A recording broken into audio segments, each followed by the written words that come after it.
India is famous for its ethical views. So we can see this Panchashil principles, Gandhi non-violence, and Vasudeva Kudumbakam recently. So all these aspects are an ethical aspects in India's diplomacy. So we cannot exclude any one of them and move forward. So to tell about this Panchashil principle, this was started by our Honorable Prime Minister, former Honorable Prime Minister Jawaharlal Nehru in 1950s, and also Gandhian non-violence. We already know about the Indian independence in this state. So these are the things, and Vasudeva Kudumbakam from our G20 summit in 2023. These are the main ethical foundation we took for this paper. And also about the 3 ethical frameworks we used in this paper, deontological ethics and utilitarian approaches and global justice. So to brief about these 3, first one is about the moral outcome. Whatever the aspects we are going forward, the outcome should be an ethical aspect, ethically good in all aspects. And the second one is about how the justice judged by the benefits over the harm. So all the things has to be in governance should be in a good framework. And last one is global justice. So whatever we do in all the aspects, whether it is local for people or environmental, it should be in a ethical global good for all the well-being. So which is recently Vasudeva Kudumbakam is base of that. And also in this paper we focused on 4 important challenges which can be looked into in Indian diplomacies. So first one, I would like to look into the moral and neutrality and moral responsibility. So why this is because in the ethical view, diplomacy is not easy. So when in India stands, India is a neutral country. We will not be going to this block or that block. So India is a neutral country, which and also as a superpower, aspiring superpower, and also vision of 2047 Viksit Bharat, we also has to be a voice of the nations, all the other nations. So we have to also voice our opinion, but also we have to be neutral.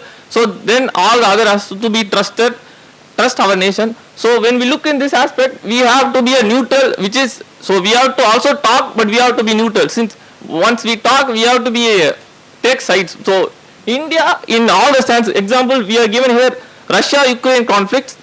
India has been a voice for peace. So we took stands, but we still voice our opinion that peace is mandatory to move forward for all the global aspects. So the second challenge we will be facing is strategic autonomy and collective security. Since as I said before, India is a neutral nation, but we also has a population of 1.4 billion to safeguard. So we would be a strategic autonomy. So we have our own foreign policies and all the aspects, but still we work with all the other blocks, like whether it is US in Quad or in Russia in Shanghai Cooperation Organization, all the things we work together with China or US. So we take an stand in working both the aspects. So we want to have a combination of both, but still we put our national interest first. So global justice also we took care, and also national interest we took care. Next, my friend here Nelson will be continuing with all the aspects.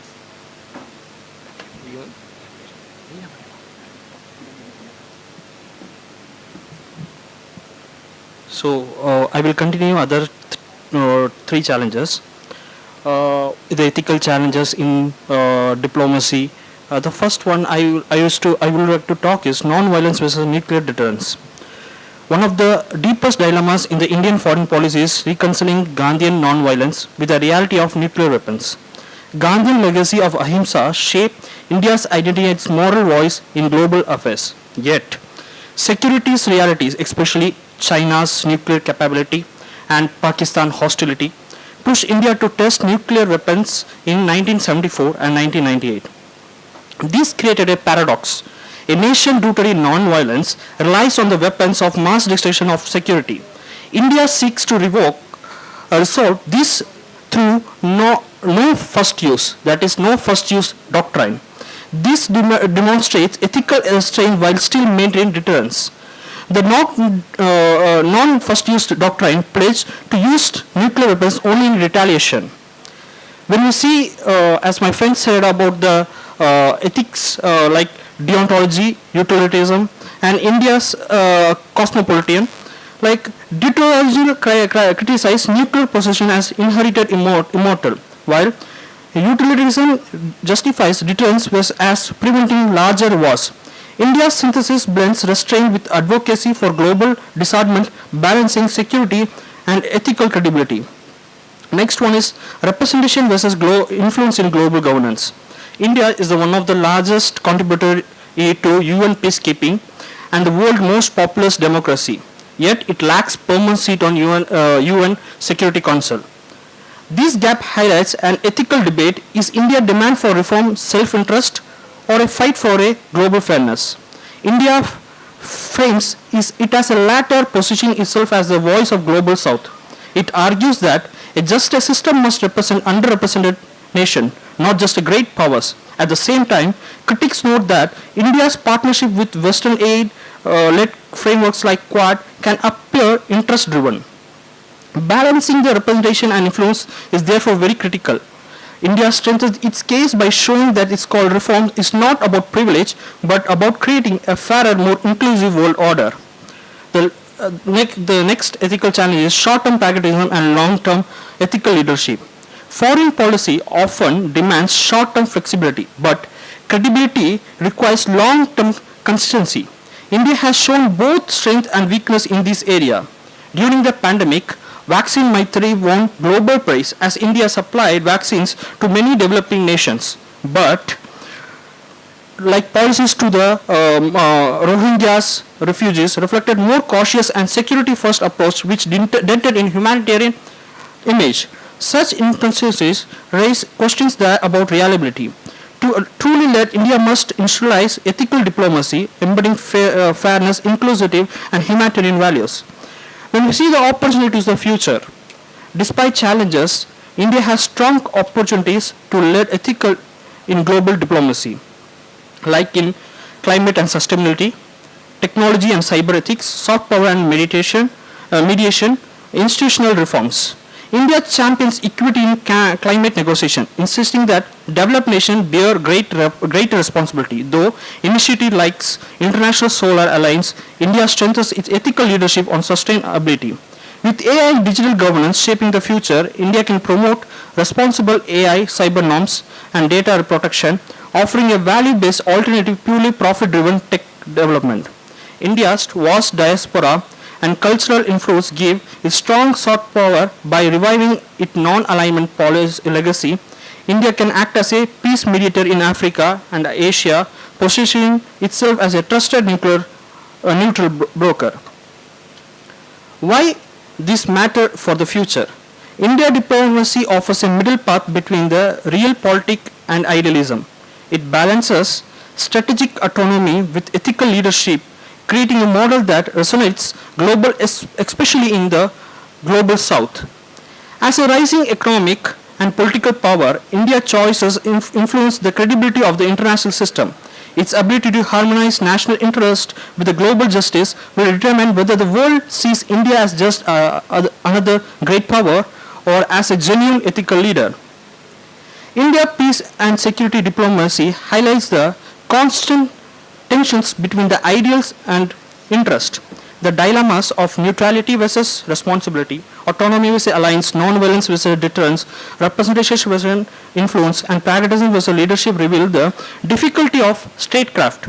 Yet, they also show opportunities for innovation. By combining its philosophical tradition like Panchal, Gandhian ethics, Vasudhaiva Kudumbakam, with pragmatic policies, India offers a unique model of diplomacy. Initiatives like Vaccine Maitri, the International Solar Alliance, and cyber ethics state how ethical statecraft can be both practical and credible. Looking forward, Viksit Bharat 2047, international leadership will not be judged solely on power, but on whether it can inspire trust on a principal actor. If it succeeds in institutionalizing the ethical diplomacy, India will emerge not as a major power, but as a guiding voice for a fairer international order. The complete application of ethics in international diplomacy is impractical, a reality underscored by the observation that no nation consistently upholds these principles. But India demonstrates the true global leadership is not only about the strength but about the values. By harmonizing national interest with global justice, it sets an example how diplomacy in 21st century can be both strategic and ethical. Thank you.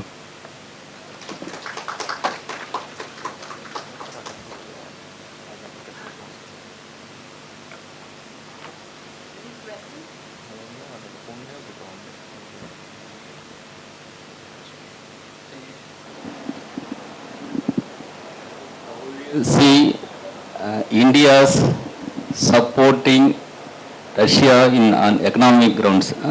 Trump always says you are buying oil from Russia, that's why his continuous war against Ukraine. Then the present government is supporting Israel, not Palestine. So how are you see that these two kind of approach of India, the international issues, ethical issues?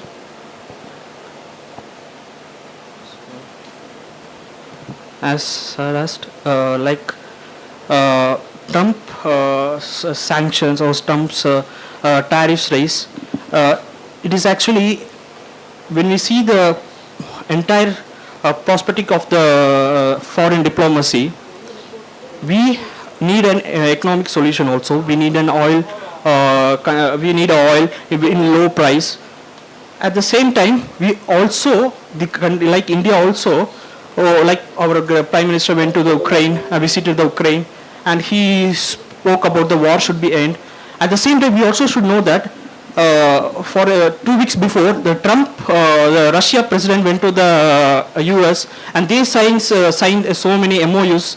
But it's like a double standard of the US. It's not, because they says you should not sign or you should not support the Russia. At the same time, they signs the MOUs.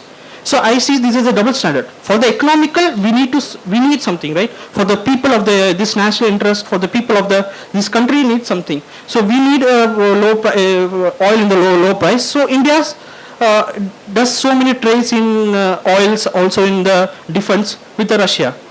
Like also India supports Israel. This statement, I think, for example, in UN Security Council, India support Palestine for the like in two-state solution, Israel and Palestine. As we present the paper, India sees both the national interest and the global justice. We are against India also against the deaths of what happens in Gaza, but at the same time, India India has a very good relationship with Israel for the defense trades, for the weapons. Also, India is supporting the two-state solution where so many, like US itself against that, and some of the 10 countries are against that. But I think India is managing both the national interest and global justice in great way. So to add from the point, actually, sir, India doesn't take any sides, sir. Even if it is Israel or Russia or Ukraine or Palestine, India talk for both of these nations. Whether it is Israel, India condemned the terrorist attack of Hamas, not condemning the Palestinians. So as he said, India is one of the first country to move forward about the two-state resolution for Palestine. And also in Russia's time, India has a deep relation with the Soviet Union before the breakup of them. So India stand close with them, but it doesn't abandon the Ukraine. So we stand, as our Prime Minister said, we stand in the name of peace. We are not standing for anyone. We are standing in the name of peace and global justice. We are for everyone. So we support everyone. We don't want anything bad to happen for all the people, including our own people. So it's not about taking stands. It's about moving forward for a global good. That's what this paper we focus on. Thank you.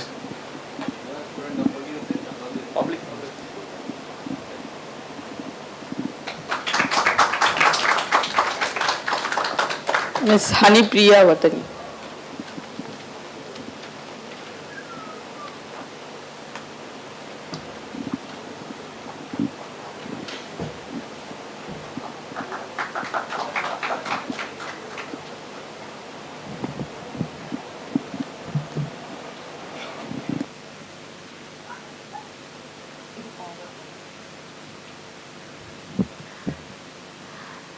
Good afternoon, everyone. I'm Hanipriya Vadani J from the Department of Public Administration, Madras Christian College, and my paper is on ethical responses to refugee and migration crisis, human rights, fairness, and the voices of the displaced.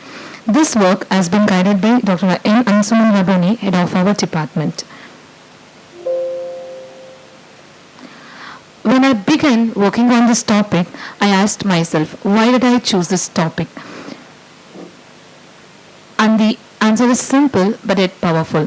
In a world where over many people have been forcibly displaced, there are people like us, once who had homes, jobs, dreams, but they have been forcibly displaced and we can't afford to look away.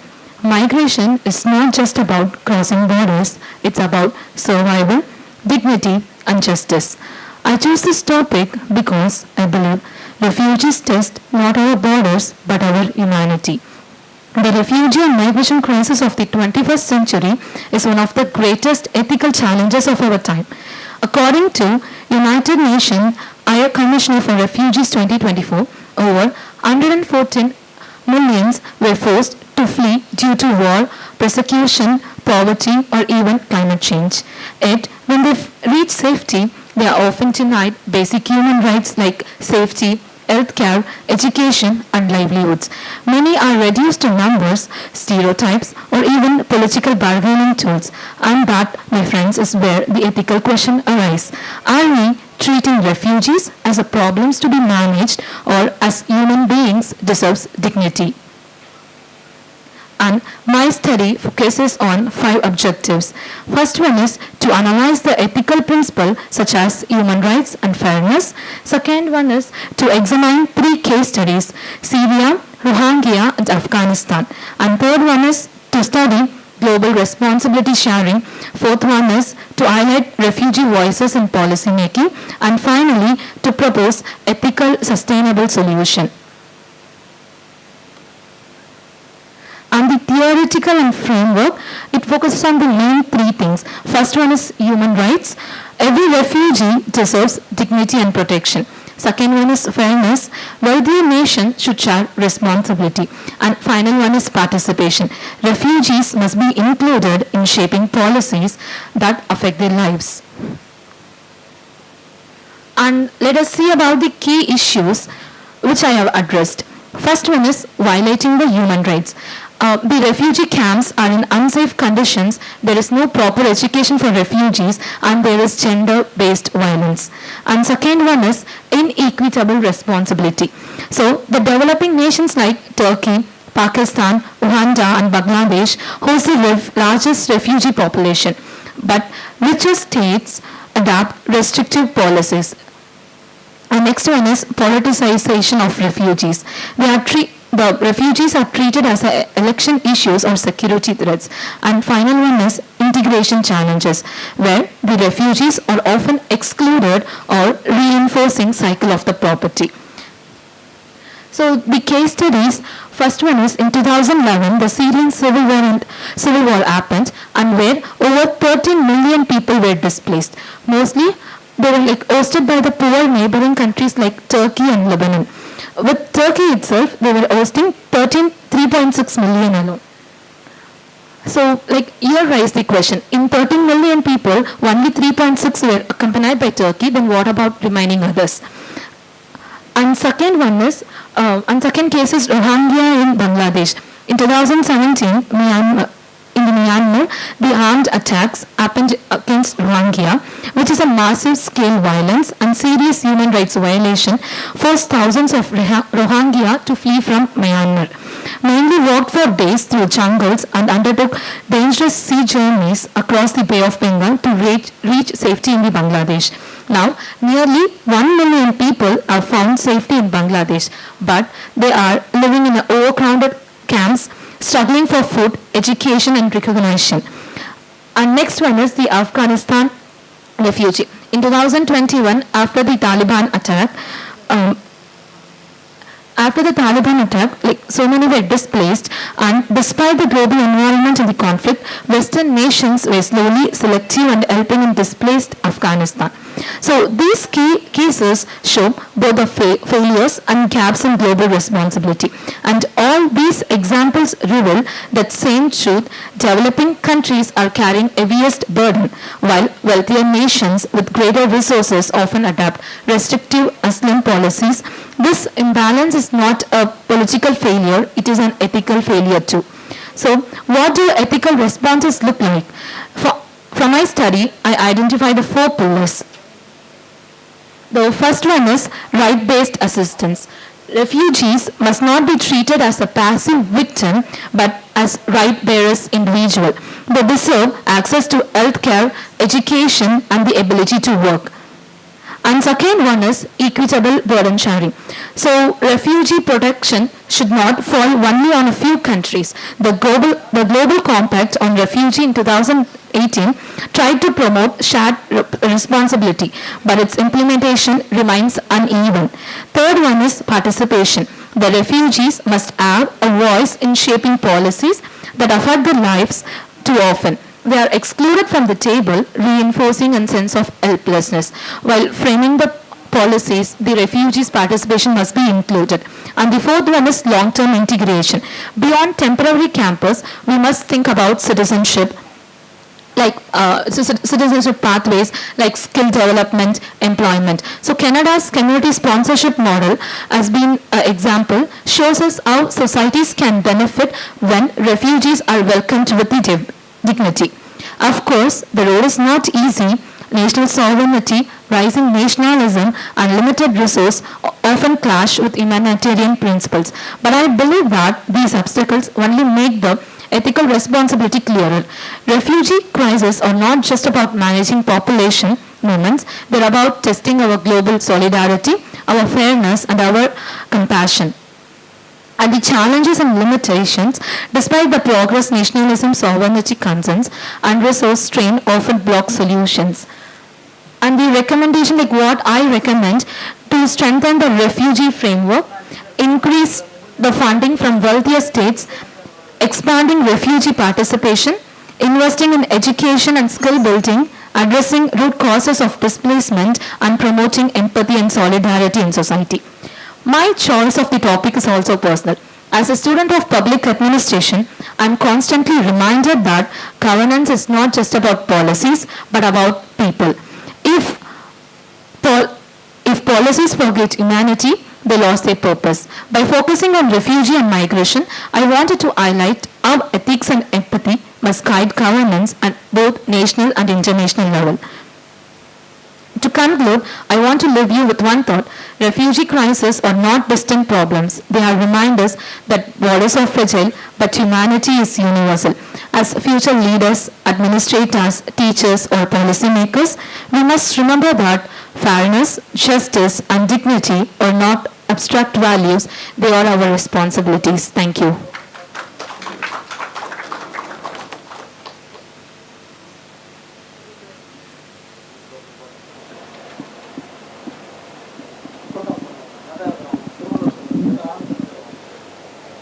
Thank you, sir. Ms. Praise Rebecca Aishwar and Sneha Mary Matthew.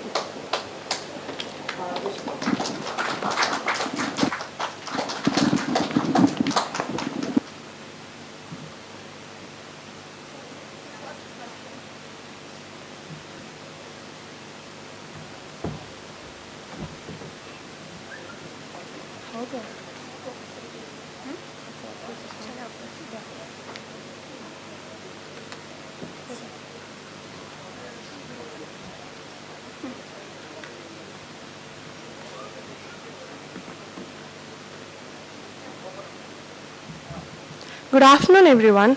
Respected faculty, distinguished panelists, and my fellow participants. Today, we will be presenting on the theme RTI Act and Transparency, its contribution to ethical governance in India. In this presentation, we will walk you through the background, key provisions of RTI Act, ethical governance dimensions, real-world impacts, challenges, and recommendations related to the Right to Information Act of 2005. The Right to Information Act 2005 is often called the Transparency Law of India. It empowers ordinary citizens to demand information from public authorities, thereby strengthening accountability and responsiveness. The RTI Act is not just a law, it is a democratic tool that gives voices to the people, enabling them to actively participate in governance by exposing corruption, ensuring fairness, and making government action open to scrutiny. The RTI Act has become a cornerstone of ethical governance. Our problem statement is, despite being a landmark tool for transparency and accountability, the RTI Act 2005 faces challenges like delays, low awareness, weak enforcement, and restrictive amendments which undermine its role in ensuring ethical governance in India. The foundation principles of ethical governance are transparency, open government activities which is accessible to citizens for scrutiny and participation, accountability, officials are answerable for their actions and duties to the public, fairness, equal treatment and justice in all government processes and procedures, integrity, honest conduct and adherence to the standard operating procedures. And the next is the background and historical context of the Right to Information Act.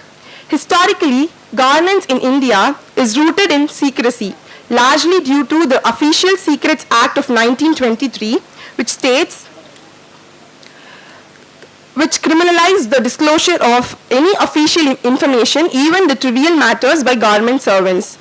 It was enacted during the colonial rule, primarily to protect the British government's confidential information from enemies and espionage. This promoted a culture of secrecy in administration and continued even after independence. And the next is the Article 19(1)(a) of Indian Constitution. However, with the Supreme Court's interpretation of this article, the right to freedom of speech and expression is interpreted as the right to know, which was recognized as a fundamental part of democracy. And then grassroots movements like Mazdoor Kishan Shakti Sangatan in Rajasthan and judicial interventions like Raj Narain versus the State of Uttar Pradesh 1975, SP Gupta versus Union of India 1982, and the Freedom of Information Act 2002. These laid the foundation for the Right to Information Act. Tamil Nadu became the first state to pass its own RTI law in 1997. And then the key provisions of RTI Act. RTI Act mandates that public authorities respond to information requests within 30 days and in urgent cases related to life and liberty within 48 hours. Every department must have a designated public information officer, and proactive disclosures are encouraged under Section 4(1)(b). This Act covers all central, state and local bodies, public sector undertakings, statutory authorities, and even non-governmental organizations that receive government funding. However, certain intelligence agencies and security agencies are exempted except in cases related to corruption and human rights violations. Section 3 guarantees citizens the right to access information. Section 5 of this Act mandates every public authority to appoint a PIO, which is Public Information Officer, to process requests. Section 7 of RTI Act sets strict timelines for responses. Section 19 provides a two-tier appeal system through the first appeal to a senior officer of the concerned authority and the second appeal to Central or the State Information Commission within 90 days if the responses are delayed or unsatisfactory. And the next are the ethical governance principles. The ethical governance principles are rooted in transparency, accountability, fairness, and integrity. Several case studies which the case studies that we have taken are the 2G scam, the 2G spectrum scam, and the Adarsh Society scam. The 2G scam is a telecom scandal during the UPA regime, involved ministers allegedly undercharging certain companies in tenders for bribes, causing a loss of 1.76 lakh crore rupees. Activist Subhash Chandra Agarwal exposed this via RTI Act. And then the Other Society scam.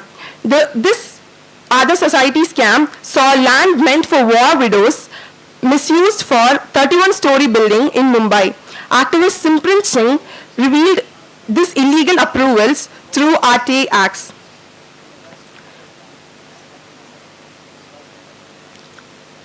There are few success stories through RTA Act. One is the Ambigan village in Pune, Maharashtra. The citizens obtained ration cards and certificates, birth certificates and death certificates without paying bribes due to the use of RTA Act. NGOs have used RTI to ensure road projects that were implemented properly. Even ordinary citizens were able to expose PDS system irregularities through RTA scam, and the mega event that was exposed was the 2010 Commonwealth Games. Now the judicial interventions, amendments and suggestions will be taken over by my co-author Ms. Neha.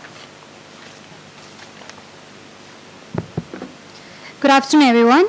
As we have seen so far that RTA Act has played a crucial role in promoting the ethical governance. But to fully understand its present impact, let's look at the recent amendments. We have only included, due to the time constraint, we will be talking about just the few important ones. Firstly, the Whistleblowers Protection Act that was framed in 2014. This aims to protect those exposing corruption, but poor implementation leaves the RTA activists vulnerable. Then secondly, the RTA Amendment Act 2019. This gave the central government control over the tenure, salaries and the service conditions of the commissioners, raising concerns about the independence. Then thirdly, the Digital Personal Data Protection Act. This was framed in 2023. This limits the disclosure of personal data under RTI, balancing privacy with transparency but narrowing the citizens' access. So few of the judicial interventions are, firstly, the CBSE versus Aditya Bandopade 2011. This court held that the students have the right to access the evaluated answer sheets under the RTI. This helps in ensuring fairness in exams. Secondly, RBI versus the CIC, that this was in 2015. This stated that the RBI cannot withhold banking information in the name of confidentiality and public interest overrides secrecy. Then thirdly, ICA versus Raunak Satya, that was in 2011. This professional bodies like ICA are public authorities under the RTI, widening its scope. Then fourth, Subhash Chandra Agarwal, that was in 2009. This held that the Supreme Court and the CGI's offices fall under the RTI. This helps in ensuring the judicial transparency. Then fifthly, Registrar SC versus RS Mishra. This was in 2017. This reaffirmed that SC is a public authority, strengthening accountability of the judiciary. So these are the few judicial interpretations.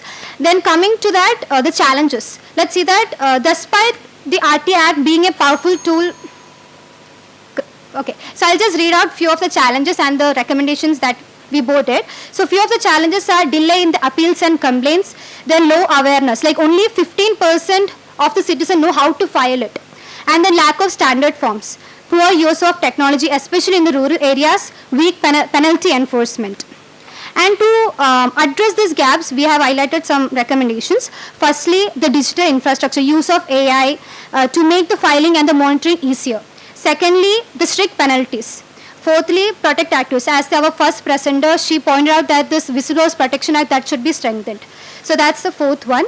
And then training and awareness, especially given to the public information officers. Then clear exemption rules. Then recognition of the public information officers, like to motivate them.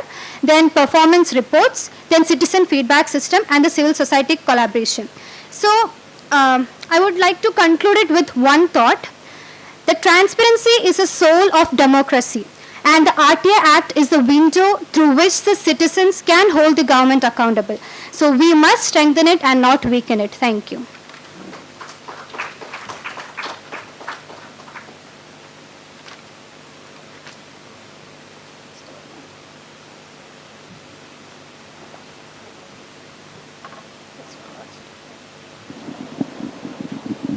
I call Mr. Karthikeyan to give his presentation.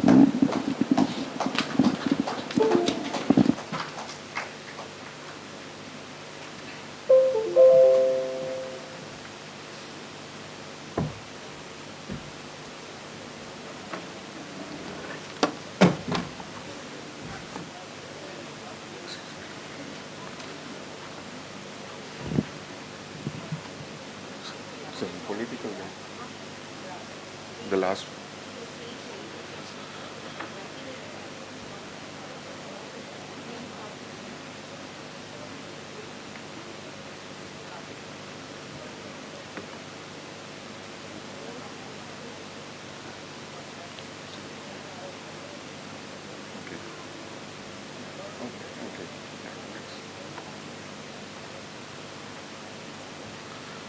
Good afternoon, everyone. Myself Karthikeyan, and I'm from the Department of Political Science from Madras School of Madras Christian College, and I'm a research scholar. So my topic, as you can see, is in the role of political will in promoting good governance, transparency for advancing human development and sustainable development goals in Tamil Nadu.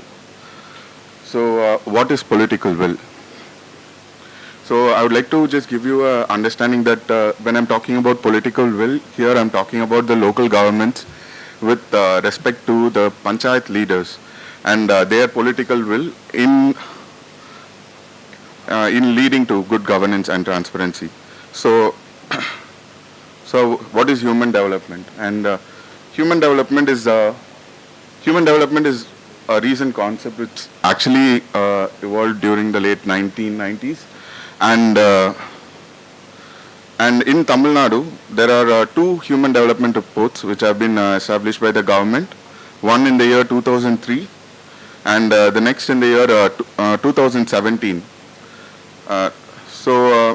It was actually held with the help of UNDP and the Madras Institute of Development Studies. The Tamil Nadu government, along with the State Finance Commissions, they have developed this report. So what is human development all about? So human development deals with two aspects fundamentally. Basically, it deals with freedom from fear and freedom from want. And apart from that, you can categorize human development into 5 or 6 categories, which is economic, food, health, political, environmental, and social security.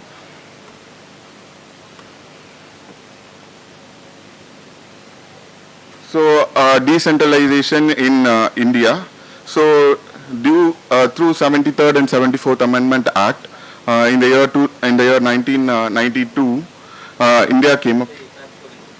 Say yes. So sorry. Okay. Yes. So I just go to the paradox what is existing in the governance.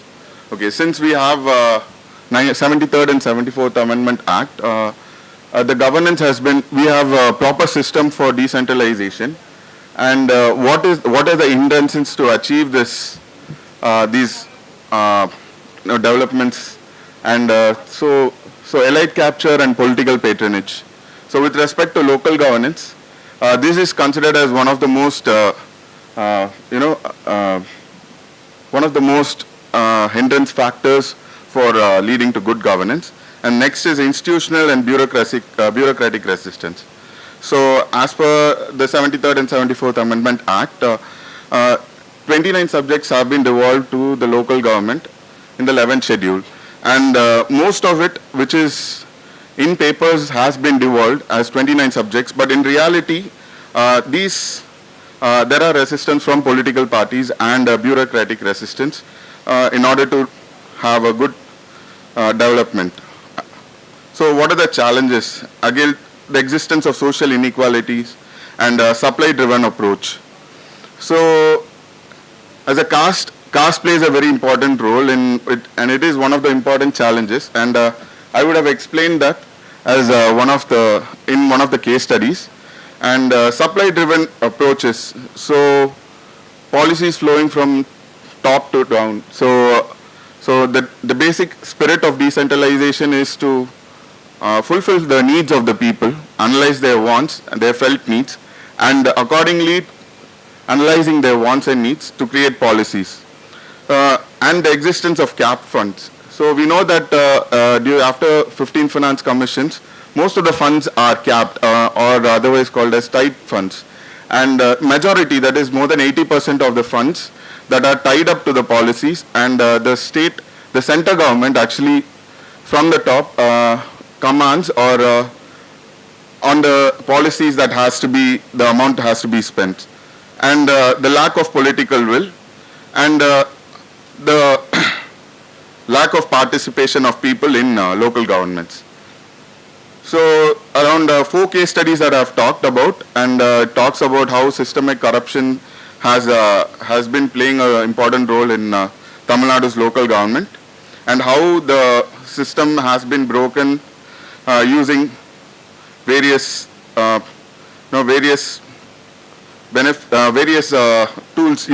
tools to benefit self-interest rather than the interest of the people. So, what is the role? What is the way forward? And so how can we tackle this problem? I think political will is the most essential aspect for us to achieve, for any local political leader to overcome the problem of the community. So, how can we do that? One is through collaboration with a lot of people like civil society organizations, academicians and NGOs who can give technical supports in order to overcome these problems, and knowledge and capacity building, and ensuring accountability and social justice. And what are their roles? They can, the NGOs, CBOs and other tools helps in monitoring, oversighting in the development of constructing political will. So the way forward, the path forward is to strengthen the political will through multi-actor collaboration, which will ultimately lead to accountability in the systems. So thank you. So any other question? Any questions? Yes, please.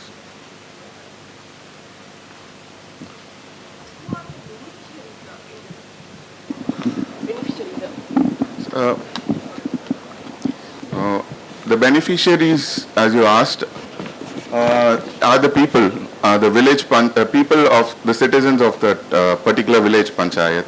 So I'm talking about all the people belonging to any particular village panchayat, and how they are benefited out of this political will. So actually, what is the issue in them?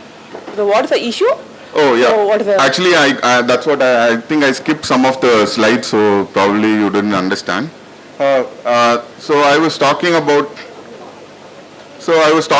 the governance paradox, if you had experienced. So since we have a well-established mechanism for decentralization, we have a very good system in place. But despite the system in place, the political leaders, the people, for their own self-interest, they tend to create another alternative system, a systematic corruption, in order for the people to get benefited from the government.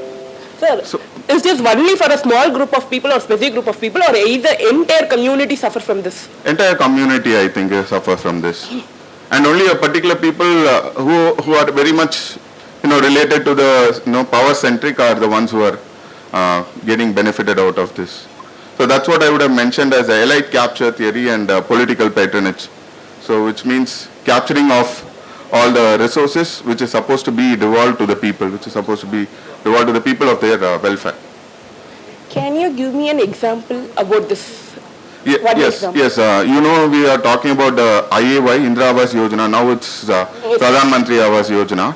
So in one of the case studies, I would have actually reflected. So how this actual benefits, which is supposed to go to the actually needed people, which has been captured by an elite.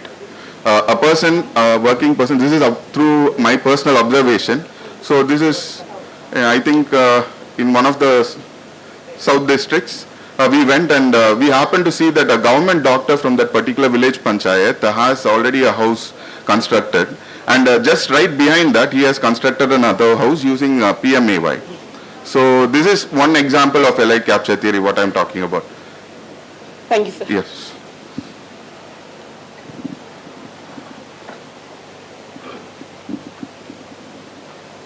Any more questions? Okay. Any more questions?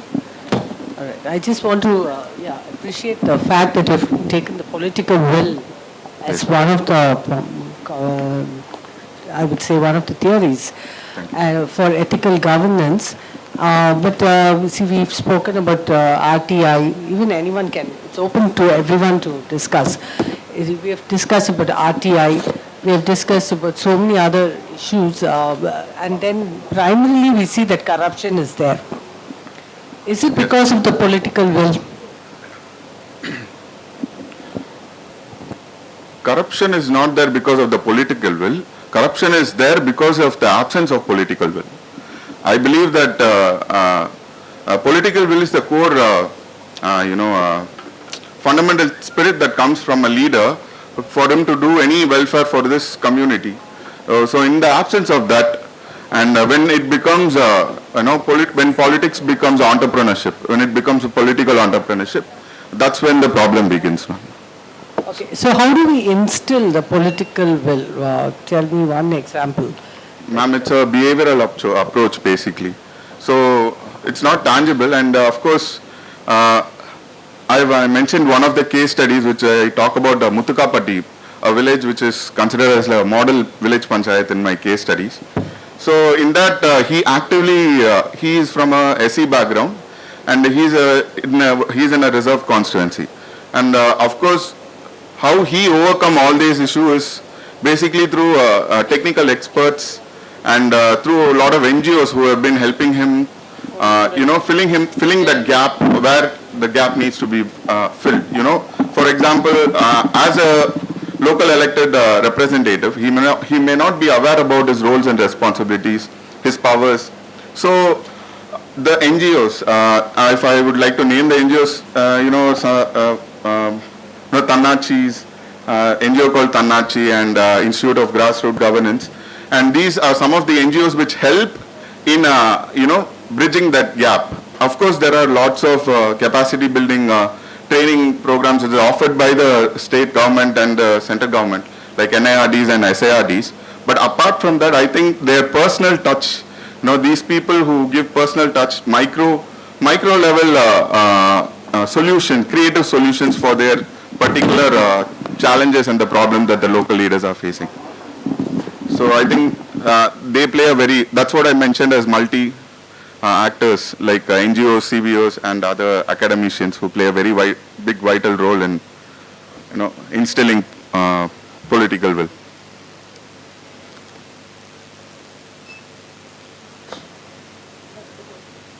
So thank you. Ms. Grishma and Pratisha.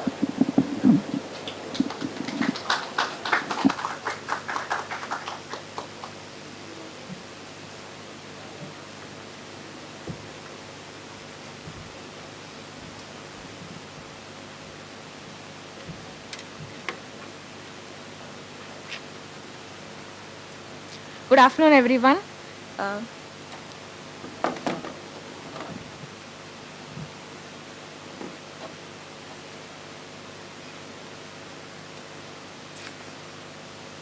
Good afternoon, everyone. I am Krishma and she is Pratisha. We are here to present on the topic Future Pathways in E-Governance, Enhancing Ethical Standards through Transparency, Trust and Technology-Driven Accountability. So we all know what e-governance is. The main reason we chose this topic is because e-governance is part of our day-to-day life, from Aadhaar card to net banking to accumulating our healthcare data and everything. But there are certain challenges to the e-governance, especially in relation to accountability, trust. So the main objectives of our study is to study how e-governance improves transparency and service delivery, to mainly understand the challenges of accountability, trust and ethics, to examine the case studies in India, and also to check how laws protect citizens' digital rights, and to finally learn from global best practices to strengthen India's system. The main problems we chose to study upon are weak accountability system in India and the ethical gaps and also the erosion of citizen trust. As far as the problems are concerned, we chose to study three main topics. We chose three case studies. The first one is Karnataka e-procurement hack. It happened in the year 2019. So e-procurement, it is a cell in Karnataka where the tenders are done in online. It was actually introduced to increase transparency. But in the year 2019, it was hacked, and because of the loopholes, and the funds were misused. The next case study which was to study upon was Diksha app data exposure. It happened in the year 2022. It was actually found out in the year 2023. So the data of nearly 6 lakh students and teachers were exposed for general public. And it took a year for the government to actually respond to it. The third case study which was the electoral roll breach in the year 2023.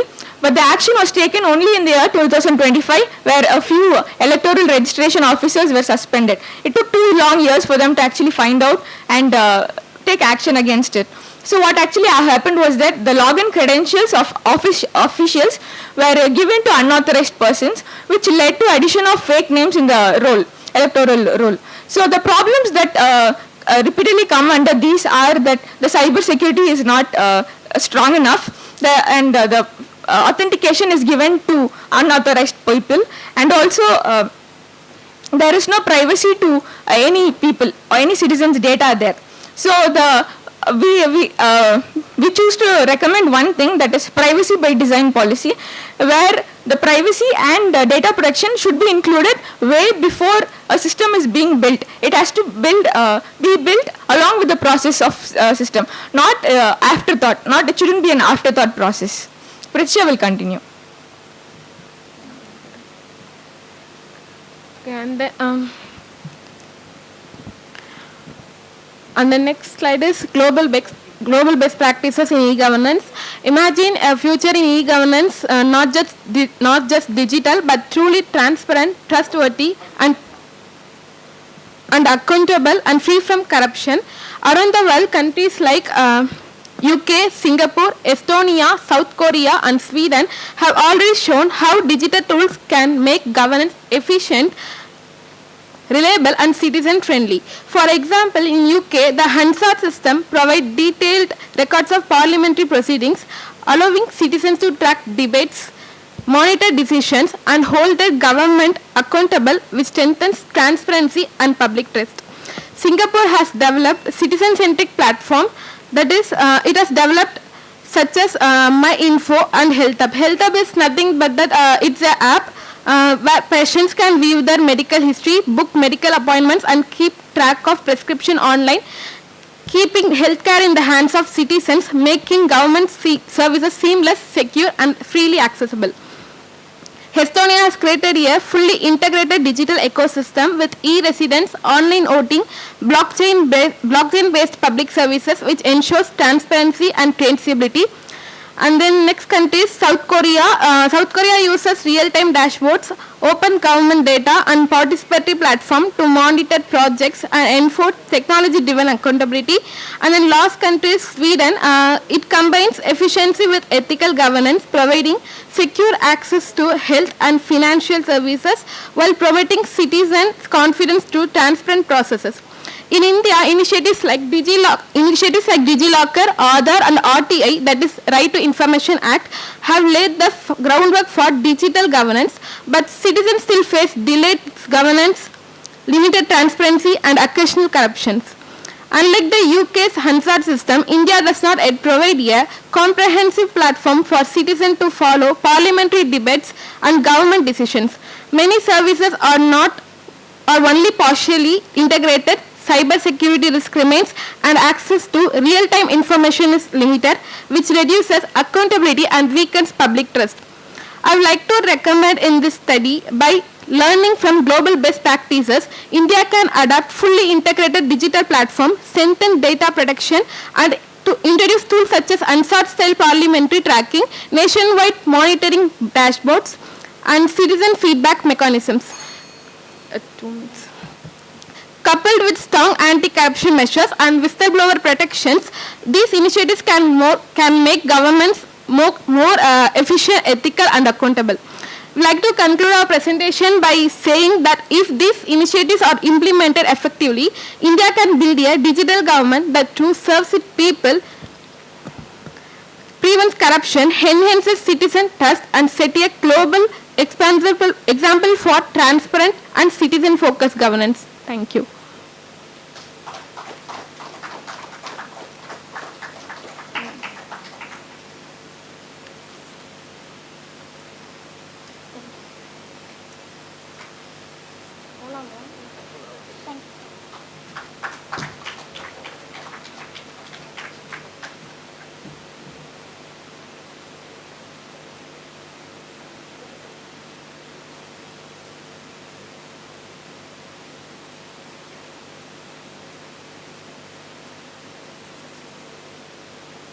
Thank you. Next person.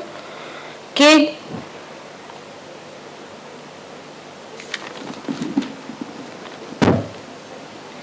K. Gasoline Victorian and Dr. N. Milton.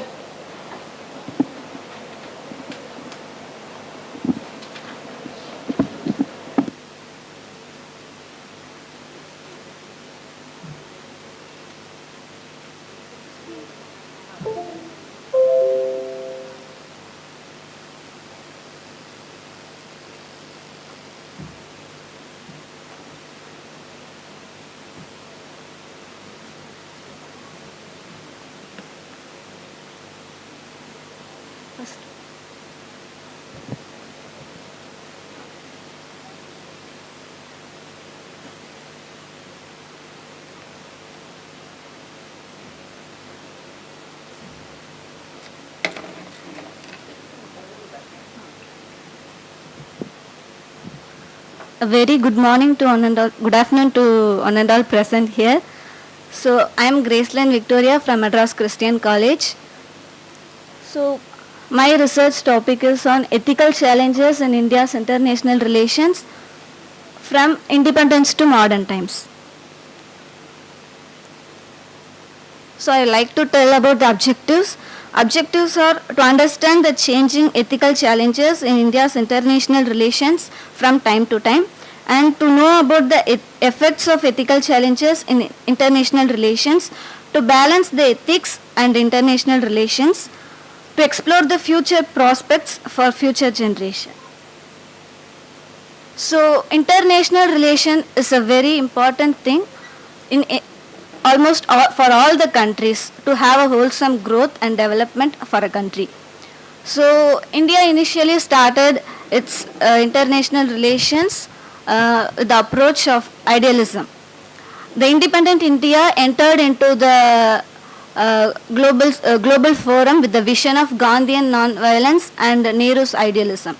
However, after the years passed, India had to face several challenges. So initially, these are the ethical standards India had. Firstly, the non-alignment movement. Our former Prime Minister Jawaharlal Nehru was the greatest proponent of non-alignment movement. This was followed during the Cold War time, that is between Soviet Union and United States. Next one is Panchsheel Agreement. This was signed between China and India. It consists of 5 principles. Next one is anti-colonialism, which supported African and Asian independence movements. Next one is disarmament, which strongly opposes the nuclear weapons and war. However, India doesn't sign any non-proliferation treaty or comprehensive nuclear test ban treaties. So these are the ethical challenges of independent India. The first one is Indo-Pakistan War in the year of 1947 to 1948. This war fought for the princely state of Jammu. That time, India and Pakistan are newly independent countries. Next one is Sino-Indian War in the year of 1962. India terribly defeated by China due to its strategic miscalculations. Third one is Bangladesh Liberation War. It happened in 1971.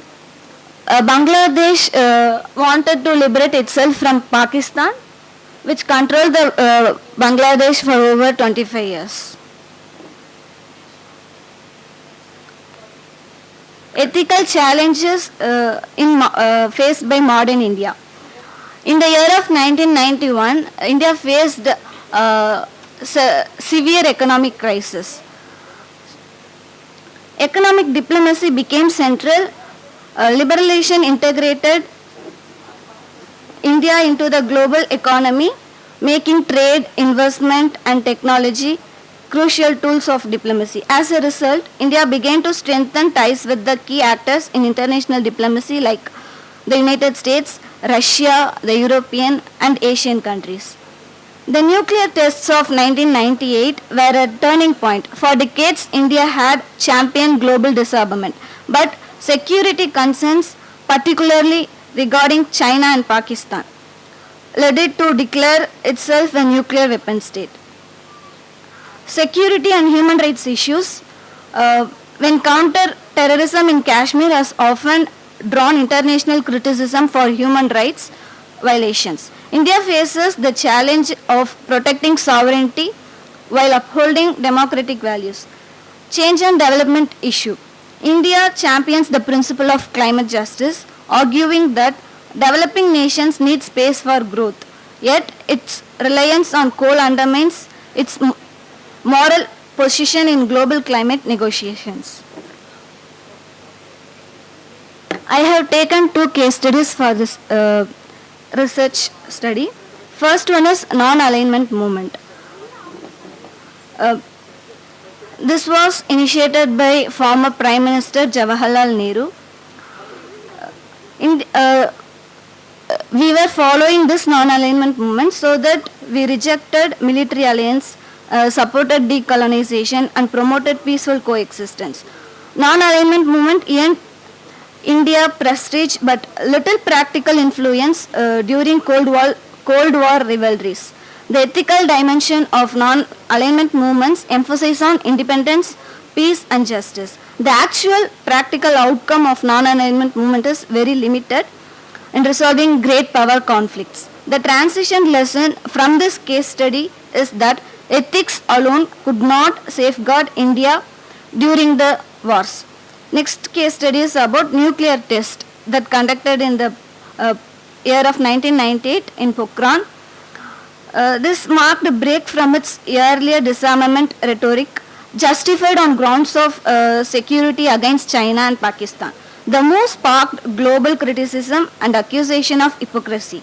The ethical dilemma was opposing proliferation while pursuing nuclear weapons. The practical outcome of this test were receiving funds and later the relation with United States improved through 2008 nuclear deal, and the transition lesson is realist imperatives overrode ethical commitments, making a pragmatic shift. So recommendation for this research study is promoting ethical diplomacy to have mutual benefit and sustainable solution, strengthening global governance in order to louder the voice of smaller nation and developing countries, promoting transparency to build trust and to have a good relation with the countries. So conclusion is about India's international relations since 1991 highlights the constant negotiation between ethics and pragmatism. From Nehru's idealism in the non-alignment movement to the hot pragmatism of the nuclear test, India has continuously adapted to shifting global realities. India's future on the world stage will likely be defined by pragmatic idealism, a blend of moral leadership and strategic necessity. Thank you.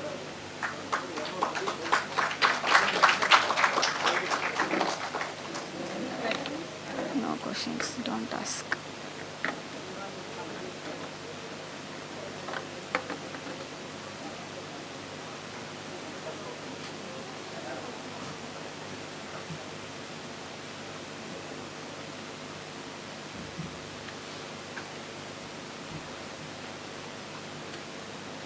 So I think all the participants require a big round of applause for bringing in various topics. We had we started with corruption, and then we spoke on refugees, spoke on the migration issues, we spoke on the ethical responses and challenges as far as migration injustice is concerned. And then there was a discussion on the preparedness and responsibility of disaster management. Also we had discussions on RTI and also the role of political will. We discussed, the discussions were on e-governance and also the role of international, India and international relations, discussions on the ethical challenges as far as peace and security, diplomacy is concerned. We also had a case study on relocation of the livelihood in Marina. So on the whole, we had 11 presentations, and each presentation was unique by itself, talking about the ethics of it, how important ethical governance is in our system. We cannot say that this cannot be related to ethics. Every gamut of our life is involved with ethics and moral responsibility. And that's why when the Administrative Reforms Commission, second administrative, introduced the concept of ethics, it became very imperative that all the stakeholders, not only the civil servants, the civic society, the governing bodies, and the people are responsible ethically. And that is something requires a mindset revolution. It doesn't happen overnight. It happens out of habit. And we see that how important it is. We need to discuss this, not only this year. I would say, sir, if you can have it every year, it would be wonderful. Topics like this, ethical governance, because it should be instilled in the people of our country especially, that it's a habit of making changes into the system morally and ethically, so that it should not only benefit yourself, but also the surrounding. And that's why topics like the Sustainable Development Goals, and when you're discussing on issues on politics, the need for ethics is primary. It's a predominant topic, and ethical governance should instill what we are talking about, the fairness, integrity, honesty, and also drive us towards nation building. Thank you very much for this opportunity, sir.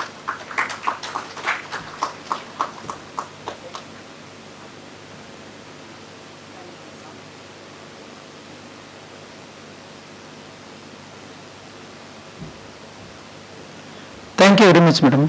Thank you.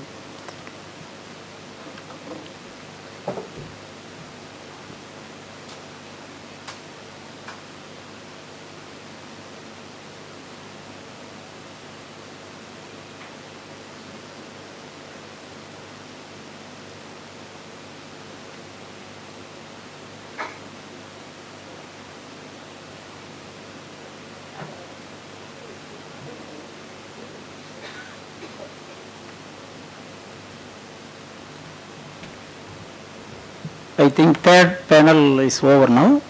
Now start some fourth panel. I would like to call up our Professor R. Madhavan sir on the stage, sir, please. And Professor D. Brema, Associate Professor, Savida Law College. Please on the stage, please.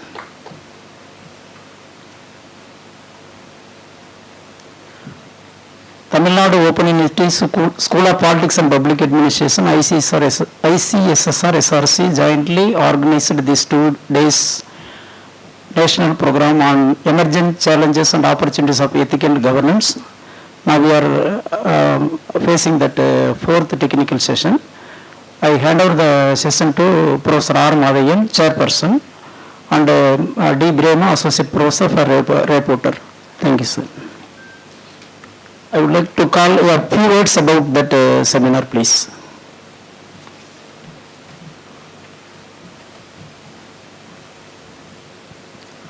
Good afternoon to all.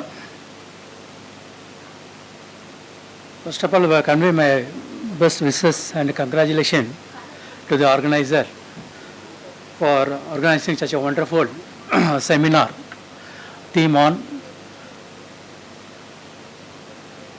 emerging challenges and opportunities in ethical governance.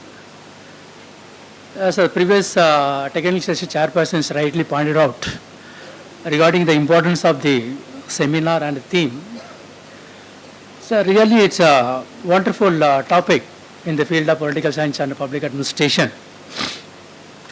I hope that the seminar will be affected to all the persons, not only the political science and public administration students, it is also affected to all the discipline in terms of all the social science.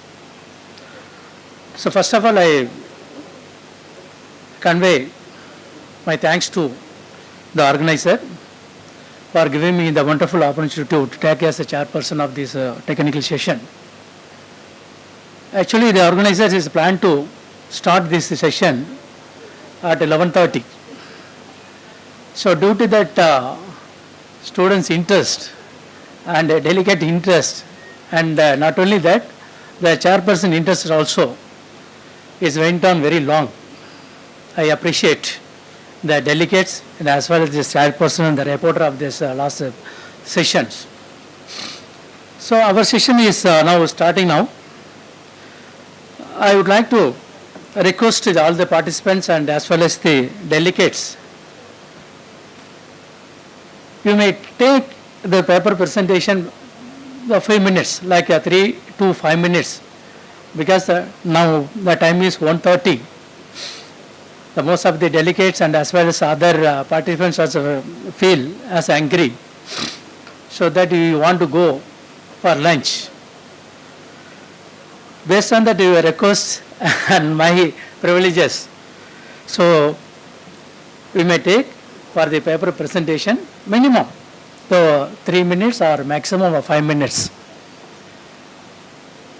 So don't want to read all things, but you may highlight the important points of your paper.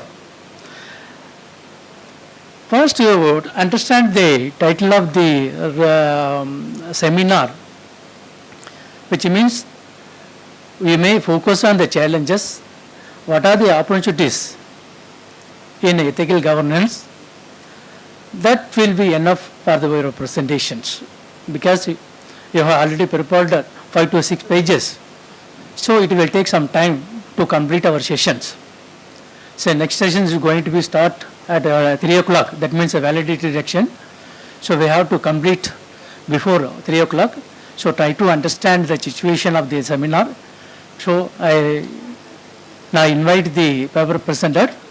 The madam will be point out their name. Then you come one by one. Thank you very much for the opportunities.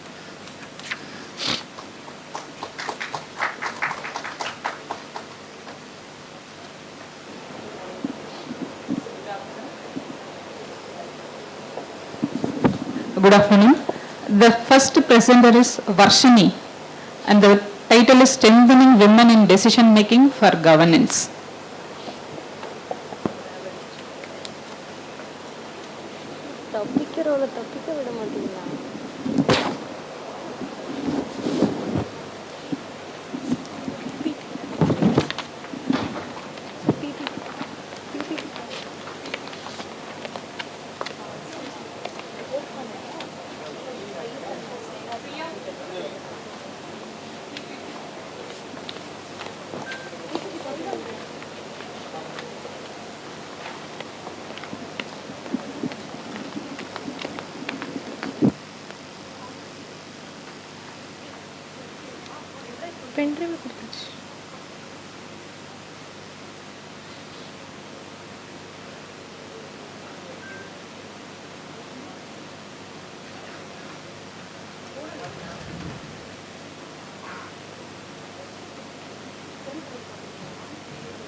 Good afternoon to all. A very pleasant good afternoon to one and all present here. I am Varshni from Government Law College, Namakkal. Today I am here present on a very significant topic, strengthening women in decision making for governance. Introduction.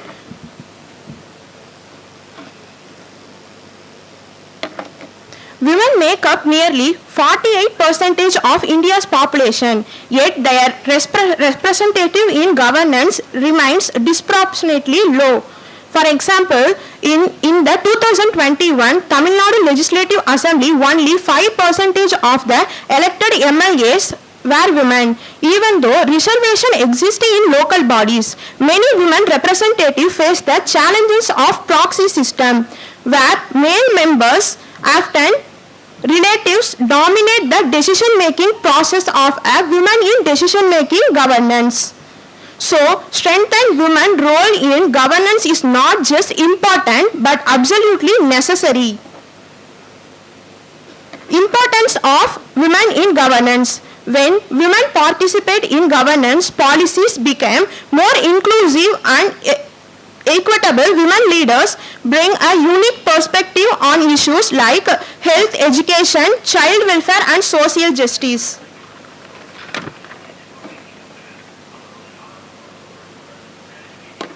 Ethical governance. At the heart of the principle of ethical governance means fair, transparent and accountable decision making. It ensures non-discrimination, builds trust and protects the right of all citizens. Ethical governance is the key to achieving trust, gender equality. Without women, participants remains symbolic, not sustainable.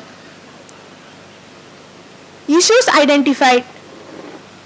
First, the utilization of reservation. While Article 14, right to equality, and the 73rd and 74th Amendment support women political participation, the ground reality is different. Even with 50% quotas in Tamil Nadu since 2016, barriers such as lack of education, caste-based hurdles and economic inequality prevent many women from taking full advantages of these opportunities. The main reason is the issue of independent decision making versus proxy representation. In many cases, women are elected, but decisions are taken by their male relatives.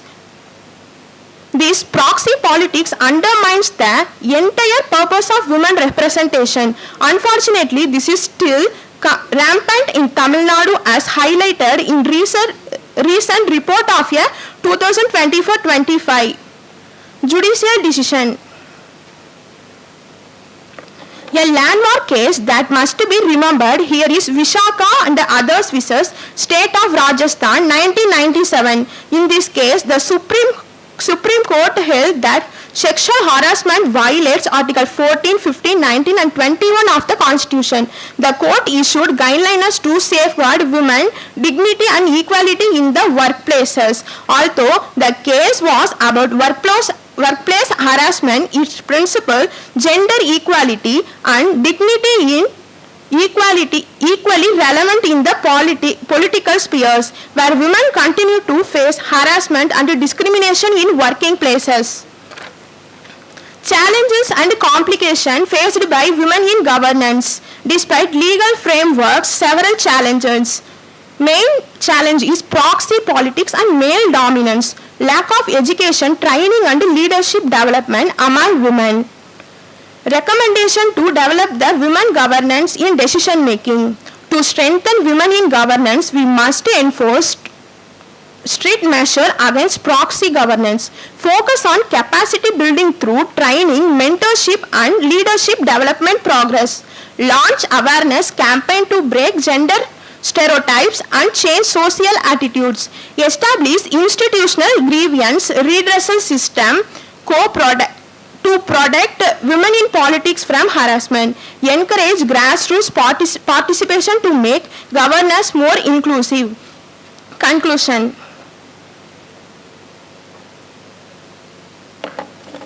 To To conclude, while reservations have increased the number of women in governance, they have not automatically increased their power. True empower means not just occupying seats, but having agency and autonomy. This requires legal reform, cultural change, and strong institutional support. Only then can we achieve inclusive governance, which is the foundation of a strong and vibrant democracy. Finally, I measure the progress of a community by the degree of progress which women have achieved. Dr. B.R. Ambedkar. Thank you.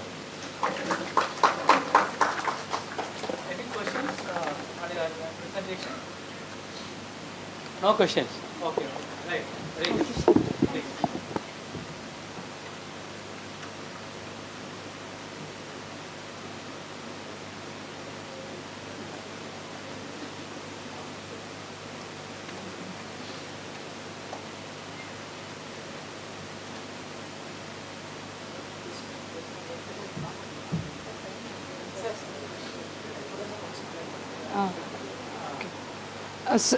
The next presenter is Nandana Raghavi A and Mangalambigai.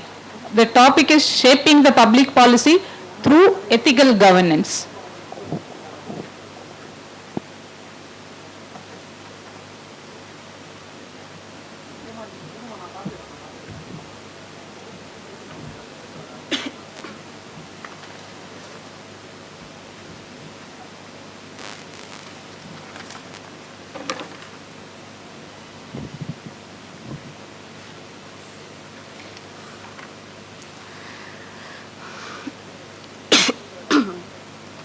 Okay, greetings to one and all present here.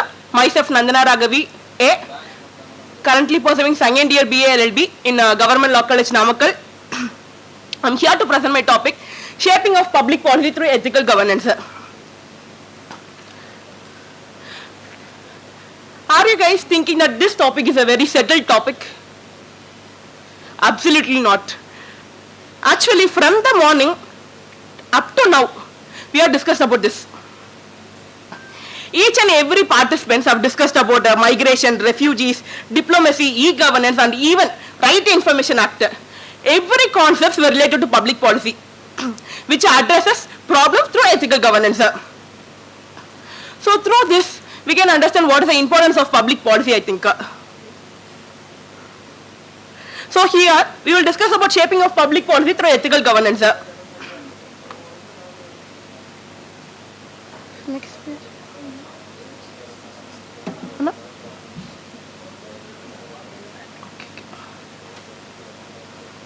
So,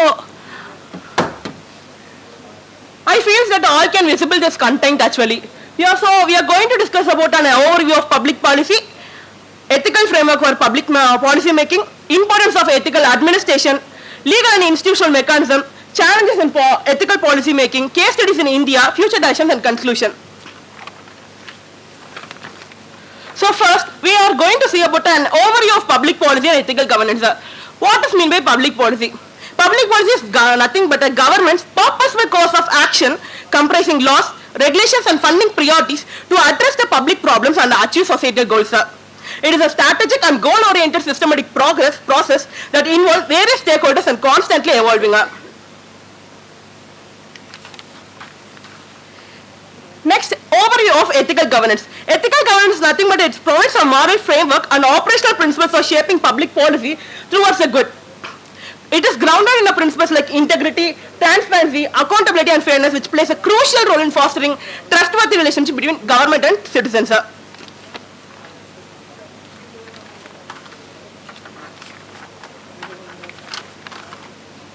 Next, ethical framework for policy making. Ethical framework for policy making is nothing but the policy making process through ethics. So first it involves agenda setting.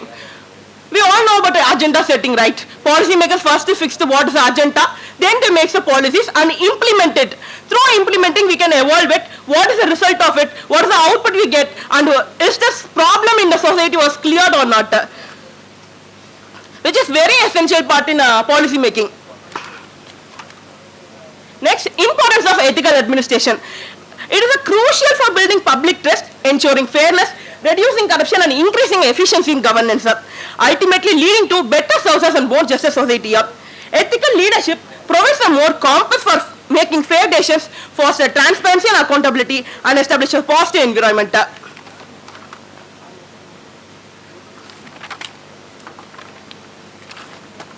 And legal and institutional mechanisms. These are the mechanisms which are available in ethical policy making.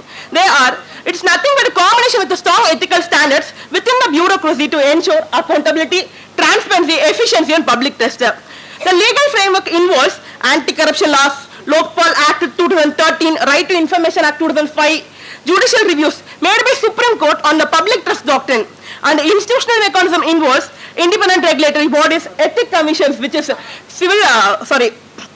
Central Vigilance Commission, Lokpal and audit offices, ombudsman and participatory government structures, including Pragati and CP grants. The remaining sections of this topic will be continued by my co-author Mangala Migai.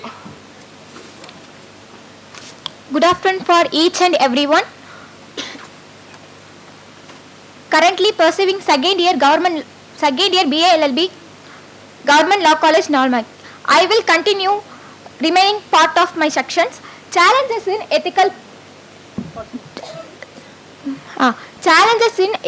policy making. Conflict interest. Among the policy maker and political parties and self-interest groups which pressure of the political parties to serve a narrow interest rather than the public good. Lack of transparency which erodes the public trust and involve the unethical practices like nepotisms. Inadequate accountability and mechanisms. Weaken of public trust. Complexities in public issues involve the technological, economical and social to make hard to access ethical implementation and unintended to create negative consequences. Lack of awareness and training to policy makers. These are the major challenges that prevailing the policy making which overcome through ethical governance in policy making. Case studies. These are the case studies conduct across the India that ensure public interest in policy making. There are RTI, NEP, Switch Bharat, anti-corruption measure and so on. Future direction. Policy must ensure the integrity, fairness, accountability, priority to public interest. Use the technology and e-governance helps to enhance the transparency and allow citizens real-time access, enable digital audits, facilitating public participation, improving the accountability. Ethical training program for policy makers and bureaucrats. Decision making through practical models, anti-corruption strategies, citizen-centric approach, which improve the transparency, integrity, accountability, and build the public trust, promoting the social justice. As last part of my sections, shaping public policy through ethical governance ensure that decisions are made through active governance, not only the strengthen rule of law, but also enhance citizen confidence in public institutions. Ultimately, ethical governance is foundation for sustainable development, just a society. Thank you all for the wonderful opportunity. Any questions on their presentation? Because they are all focused on the public policy in ethical governance.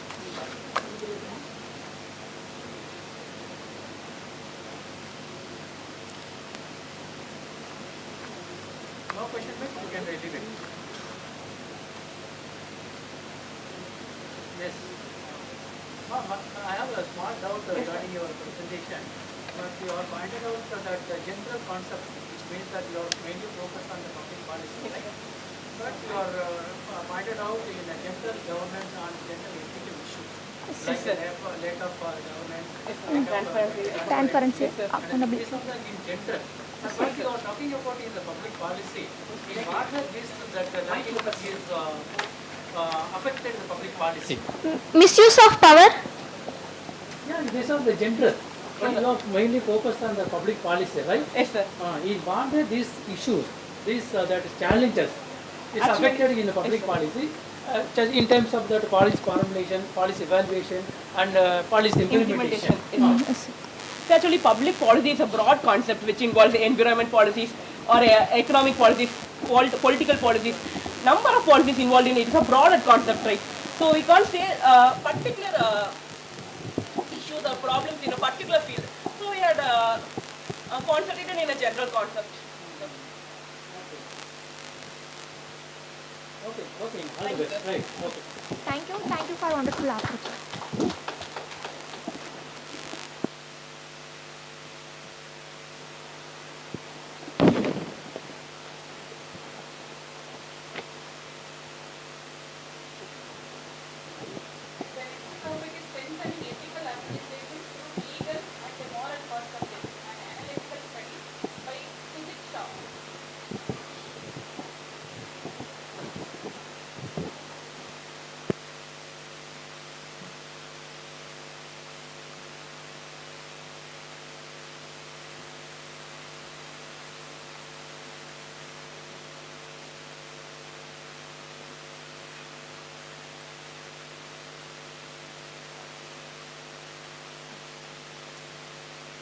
Good afternoon.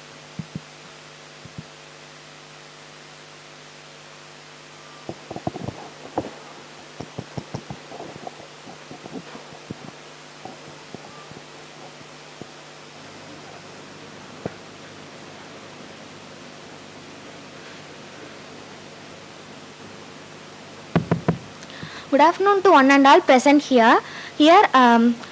I have present here to explain about my topic, strengthening ethical administration through legal and moral perspective and analytical study. This is a qualitative study that focuses on the ethical governance and the corruption. By the instruction of the chairperson, I would make my session as soon as possible. We will learn about this in a short way with the major facts and the acts related to my topic. I would start my session with the introduction, ethical governance. Here, ethical governance is a system of government that accepts and uses moral principles and values for the purpose of decision making in an organization or government or businesses. I refer that moral values are those values that are and that can include good or bad, right or wrong behavior or a decision of an individual. Here, the ethical governance mainly focuses on the things that that as follows. Importance of ethical governance is building trust among the citizens and the government, reduces corruption, promotes social justice, ensures a long-term goals and long-term success of the goals, and enhances legitimacy. Here, it mostly focuses on the things of transparency, accountability, integrity, rule of law, fairness and equity, responsibility of the citizens and active participation of the citizens in the ethical governance. Then I would like to move on to the next following acts. I included 3 acts. I would start from the first act, that is Prevention of Corruption Act 1988. This act mainly focuses on the things of reducing the corruption, that means the curbing of corruption. It also provides punishment for those who are bribed for doing their governmental activities and those who are giving bribe to the governmental authorities. I would like to quote 5 important sections on this act, that is Section 7, Section 8, Section 9, Section 13 and Section 20 of the Prevention of Corruption Act 1988. I would start from the Section 7 that related and focuses to the offences relating to the public servant being bribed, the one who are bribed for doing their governmental activities. The Penalty for doing these offences or imprisonment for not less than 3 years and may extend to 7 years. That means it implies that 3 to 7 years of imprisonment and also with fine according to the offences they committed. Then section 8 focuses on the offences relating to bribing of a public servant. This majorly focuses on the one who is giving bribe to the public servants for doing their activity. For example, a registration of land. We may focus on the registration of land and some other offences. Okay, this may include the penalty for imprisonment for 7 years, fine or both. Then section 9 deals with the offences relating to bribing a public servant by commercial organization. Here I refer that commercial organization or organization that are getting profited by the form of trade, that is import and export of goods and services for the customers.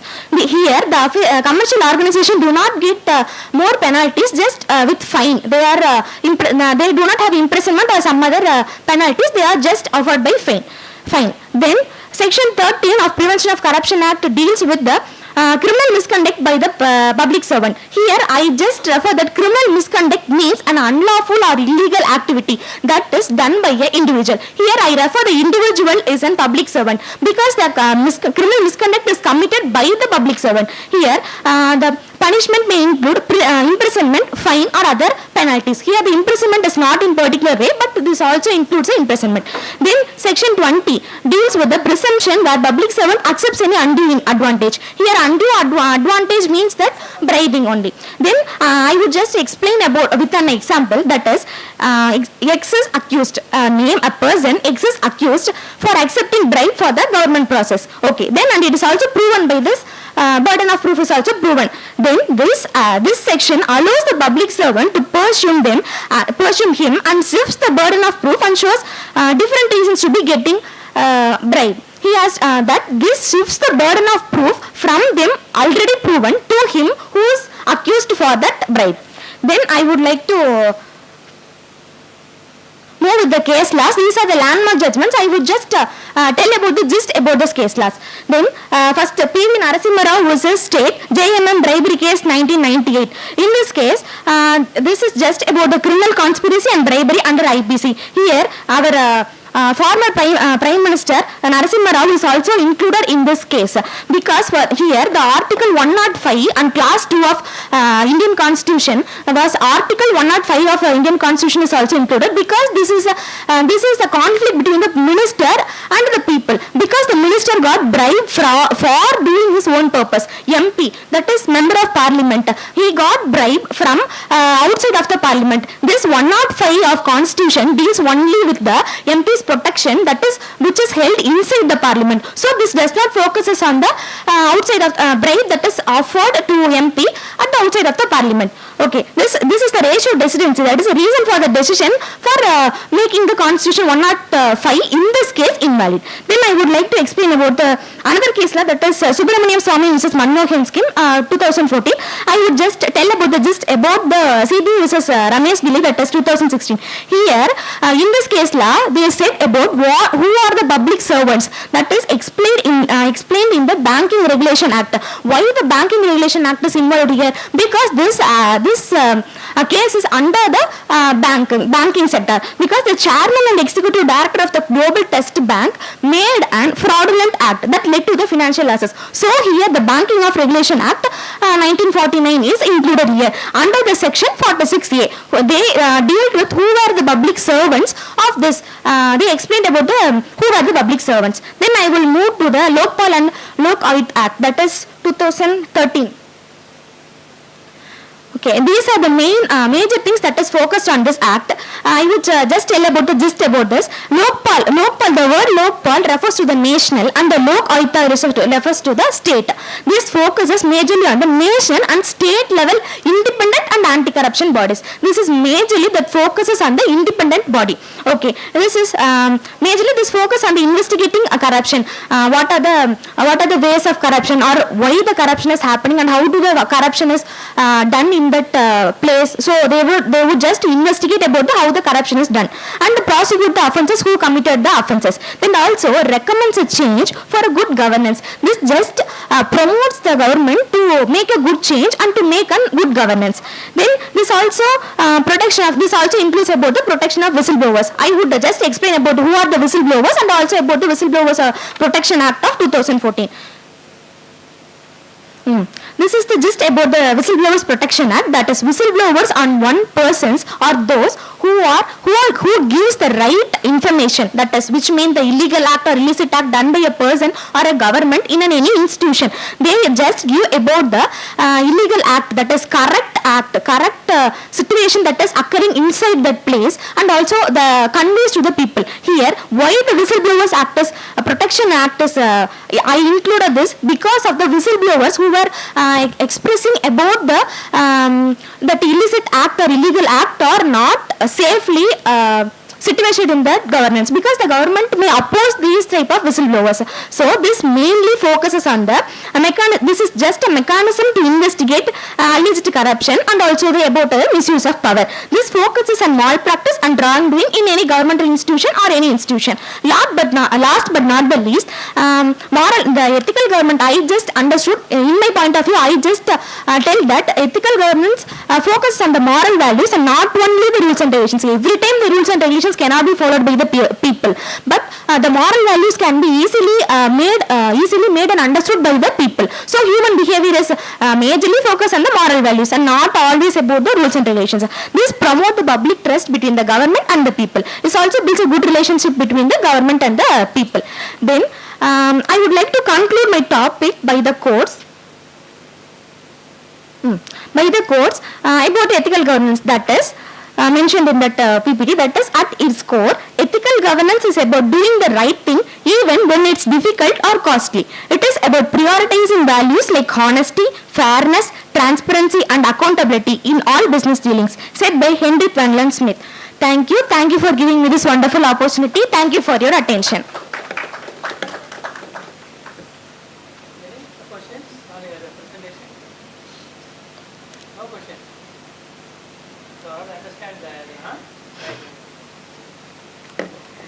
Thank you. I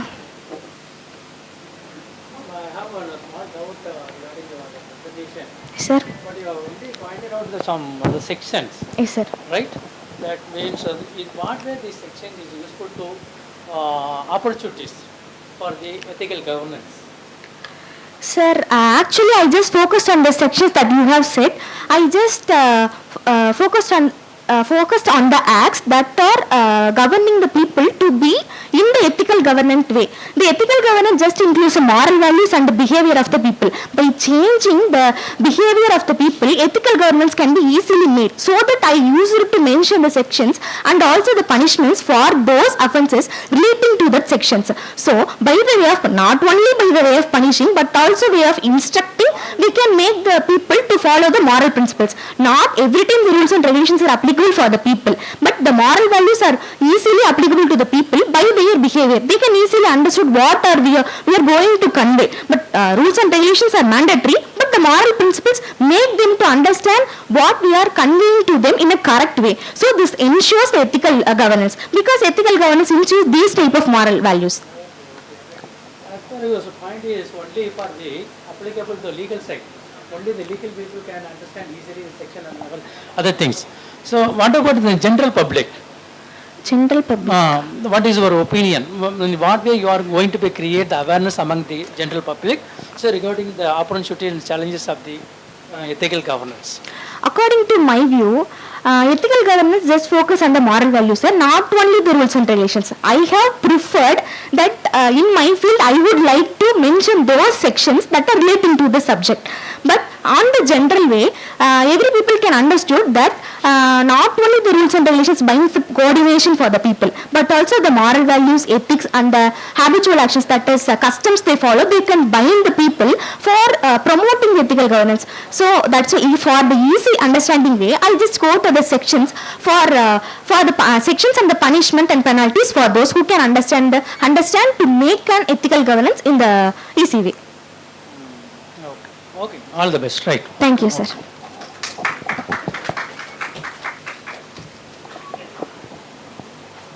Next, I would call Nartana SV to present her paper on the topic Governance in the Age of Cyber Security Threats, Ethical Implications.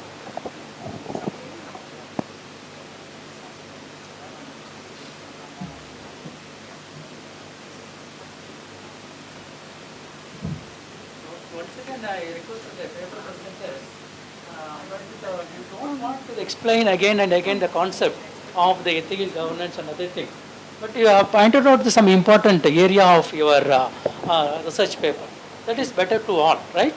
Okay, right. Because everyone is pointed out the ethical governance meaning, definitions, concept, and background. Because it is new everyone. Because we can easily understand now what is the ethical governance. So you don't want to repeat the same point.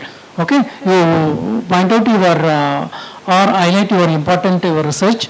Then what are the issues? What are the challenges? What are the opportunities in the ethical governance through your paper, right? Okay, right. Good afternoon to all. I am S.V. Nathana from Government Law College, Namakkal. Okay, my topic is about governance in the age of cyber security threats, ethical implication. It's a concise topic as per the time management. Okay, I'll start with my introduction. Okay, cyberspace, it's a backbone for many things like communication, commerce and governance. As it expands to the time, it expands with the risks like 5G, IoT and AI. The risks in these areas also evolve with the cyberspace evolution. Okay, the law and ethics has secured these through cyber security. Okay, what are the cyber threats? I have just given a important cyber threats like malware, ransomware, phishing, DDoS attacks and cyber terrorism, AI-powered cyber instructions, insider threats in hybrid workplaces, cloud IoT and 5G vulnerabilities. Okay.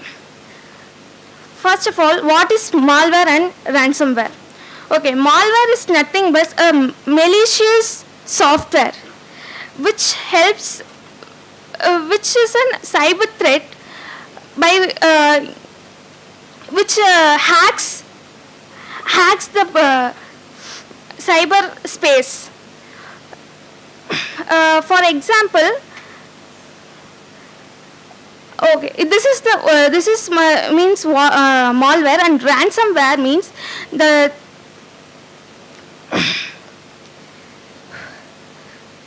ransomware means nothing but the malware which is corrupted is used for money, for threatening for money is called as ransomware. Here phishing is nothing but tricking someone for the sensitive information of them for their sensitive informations. Okay, next about DOS and DDoS. DOS is nothing but denial of service, and DDoS means distributed denial of a service, which means nothing but if the server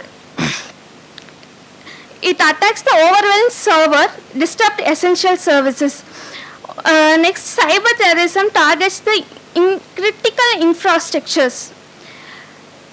If the cyber terrorism sponsored by the states is called as warfare, not crime. Next, AI-powered attacks. AI is means artificial intelligence automates instruction and adapts malware. It easily adapts malwares, and the AI bot can just mimic the human behavior by bypass security. It is a real-time vulnerability for exploitations. Next, insider threats. Insider threats is nothing but trusted individuals can leak or sabotage the data. I have quoted an case law like Edward Snowden in 2013. I'll just explain it later.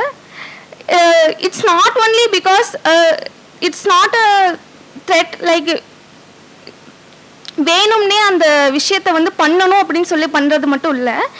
It will just happen. Hybrid work increases accidentally leaks. If the work increases hybridly, the information also leaks with it.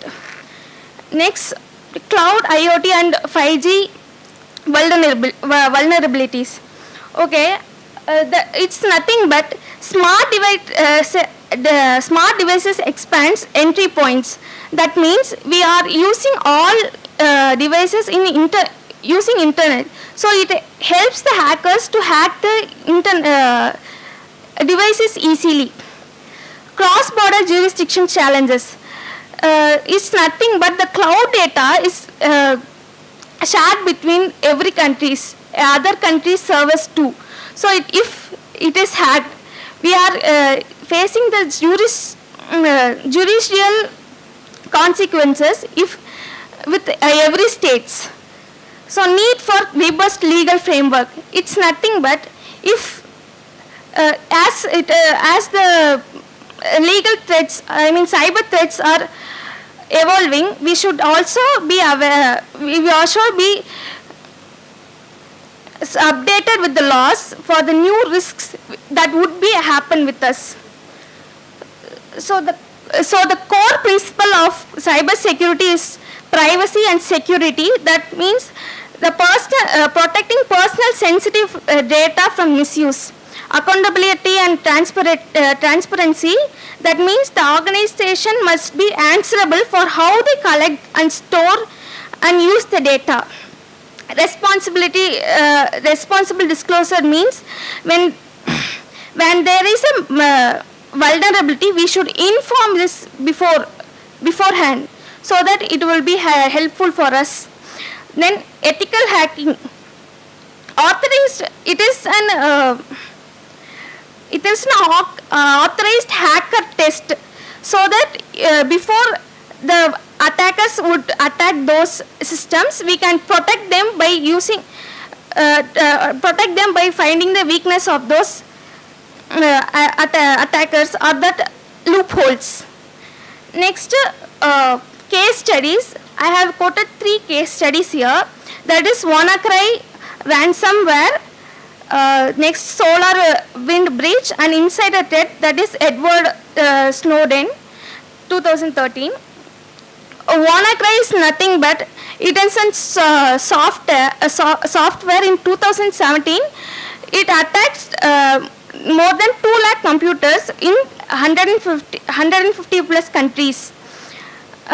Next, solar wind breach is nothing but the attackers has adapted the solar wind updates so that if any of the government agencies or another companies updated the solar winds, they could easily attack their systems. Next, insider threat, that is Edward Snowden. It's nothing but it is the Edward Snowden is an NSA member in US. He just leaked the information that US has had many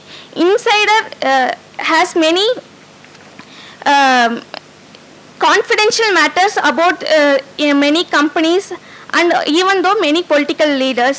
So it had been a very crucial time for time. So next conclusion, I would conclude that cyber security is not only a technical problem; it is also a it's also legal and ethical problem too. A multi-dimensional approach for effective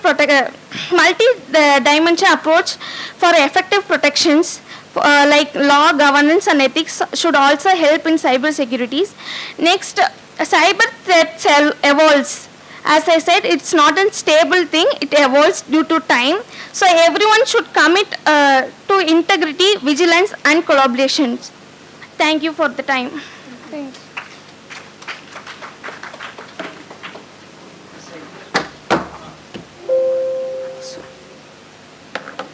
You want to get any clarification? No. So everyone are getting hungry, right? So that is the reason for not making any questions, right? Okay, right. I have one small clarification. Yes, sir. But you have pointed out some case studies. Yes, sir. Regarding that the cyber security Yes, sir. and that thing. Whether it is a case study is based on the Indian context or international context? So it's based on the international context. So I have quoted the insider threats about employees. It's an US contract, US contains. Edward Snow was an NSA member who was working in NSA, that is a National Security Agency of US, and he has just leaked some important and crucial informations about the companies or the politicians or some crucial things which US government had just got it. So this case just says that we should not trust anyone just blindly to have just access to every security numbers. So. Any example in Indian context? Sorry, sir. I would. These are the contexts that is worldwide, so not Indian context, sir. Sir, I have just researches. I just get reference from internet only, sir. For the yes, You are not referring to books and other journals, etc.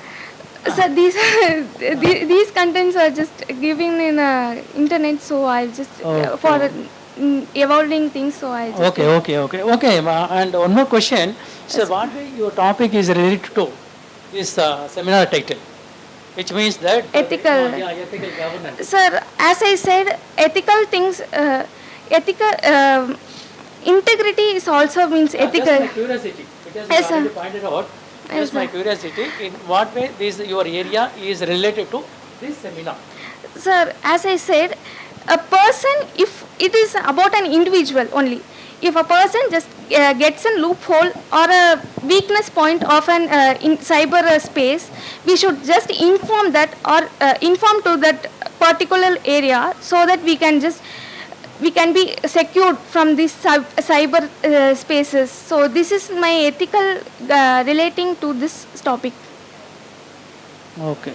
In which year you are studying now? So second year. Second year. Okay. Right. Okay. All the best, ma. Okay. Thank you, sir.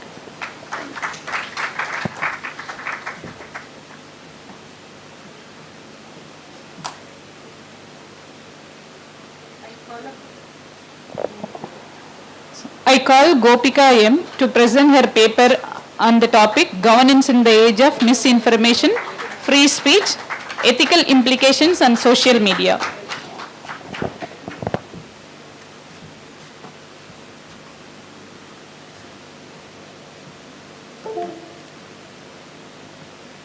So, good afternoon, respected judges, fellow participants. So, as per the request of the judges, I'll try to wind up soon.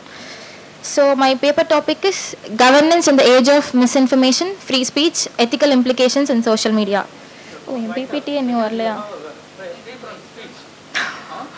Sure, sir. You have pointed out all the important points.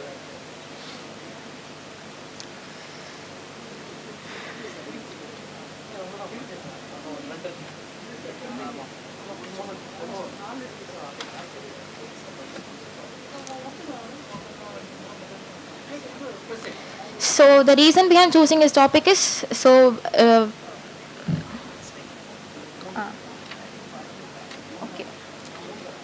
So basically the reason behind choosing this topic is social media that we come across in our daily life. So just with an idea of interrupting it with the governance aspect. So today social media has become a public square which is a powerful tool for citizen engagement, but is also as a fertile ground for ethical misinformation and ethical dilemmas. So this study basically explores how India can govern this space without undermining democratic rights. And the next will move on to the objectives. So so my objectives will be like fourfold. The first one is to examine governance challenges arising from misinformation, and the next is to explore how to balance free speech from misinformation. So the third one is to analyze three main key laws. The first one is the IT Act 2000, and the next is IT Rules 2021, and the third is Digital Personal Data Protection Act 2023. And finally, I will be illustrating the issues with an aspect of two major case studies. The one is COVID-19 misinformation, and the next is farmers' protest. So when we look into the social media and governance, so India as far now has 491 million social media users. These platforms are more of concerned with improving the transparency and responsiveness towards the government institutions. So I like to interrupt this with an example. When I look into the recent issue, so during this month, that is September 2025, the citizens from Chennai has posted an X, which is nothing but Twitter, regarding the pathholes in their areas. So the government officials have sorted it on a quick note, which is actually commendable. And the next is but though it has a positive note, there is also possible challenges of this channel making widespread of misinformation, polarization in a way of just diminishing the trust in the government institutions.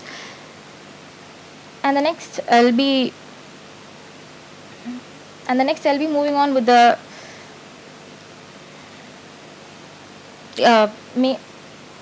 legal and policy frameworks with regard to this topic. The first one is IT Act. The first one is the IT Act 2021. The major problem what I felt in this act was like there was more of like absence in the aspect of users. So when there was like when TikTok was in more of arising, where the content creators were getting livelihood because of this, when the government has diminished the app because of the security concerns, the content creators who were highly dependent on this app was highly affected to a large extent. And the next is IT Rules 2021. So which is nothing but intermediary guidelines and digital media ethical codes, where they were morely concerned on grievance officers in India take down flag contents within 36 hours and identify the first originator of a message. So, and the next is these transparency and traceability and quick takedown obligations clash with end-to-end description and use vague terms like harmful or offensive content. So, the next is Digital Personal Data Protection Act 2023. So, this act is basically India's first dedicated privacy law, where they will be more concerned on the citizens' privacy aspect. So this act is basically deals with the major lacuna of oversight is much of limited, because the proposed data protection board is appointed by the same government. It may need to regulate. So basically the emphasis on the citizen protection is not much prone. It is of less concern. And the next is so while these laws show India's intent to address misinformation, privacy and accountability, our analysis find also rise ethical and constitutional concerns about surveillance and censorship and lack of independent review. And the next is the paper evolves around the case studies. The first case study I took is COVID-19 misinformation. We all know how COVID has affected us to a large extent. So let's take this as an example. So during the pandemic, false claims about miracle cures, vaccine, infertility spread widely on WhatsApp and Facebook. So to a real note example, where we were all of scared of injecting vaccine, where there is more of people were more afraid of vaccinating because of the false information that was spread across the nation. So because of this, the government directed platforms to delete misleading posts. Twitter, which is nothing but X, suspended more than 50 tweets about oxygen shortage in April 2021. While intended to curb panic, critics argue that actions also removed legitimate criticism and lacked transparency. So where this highlights the fine line between fighting misinformation and suppressing speech. And the next case study I've taken is farmers' protest. So this basically revolves around free speech.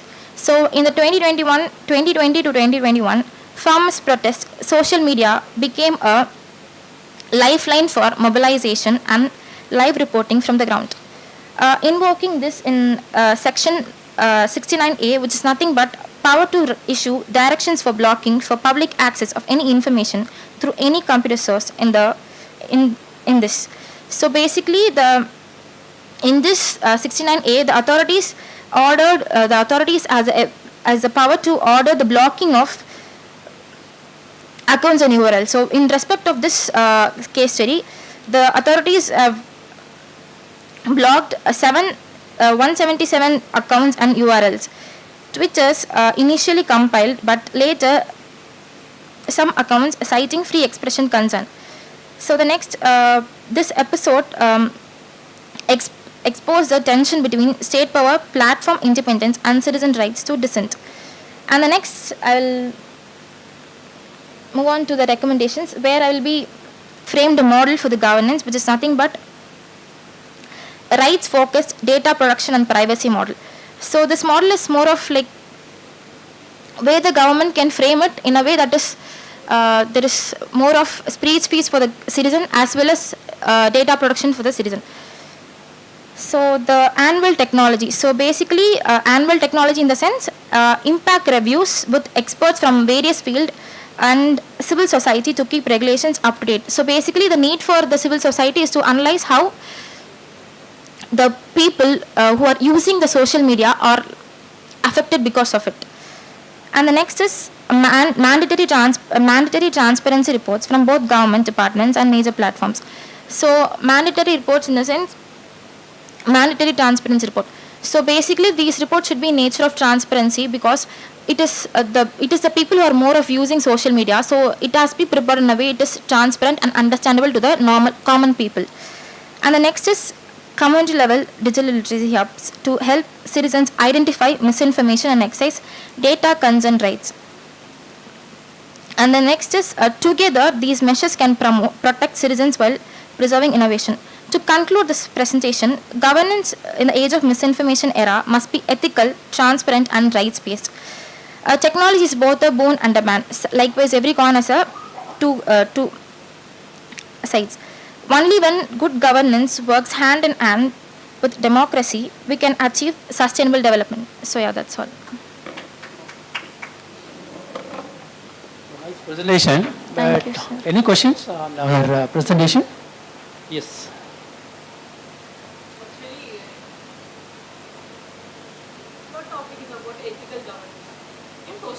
Yeah. Suppose it is a normal governance. What will be their role in social media? Not ethical. Instead of ethical. So what is the normal governance role in social media? What is the difference between ethical governance and normal governance in social media? Could you elaborate more? Actually, now you explained about ethical media's role in social media.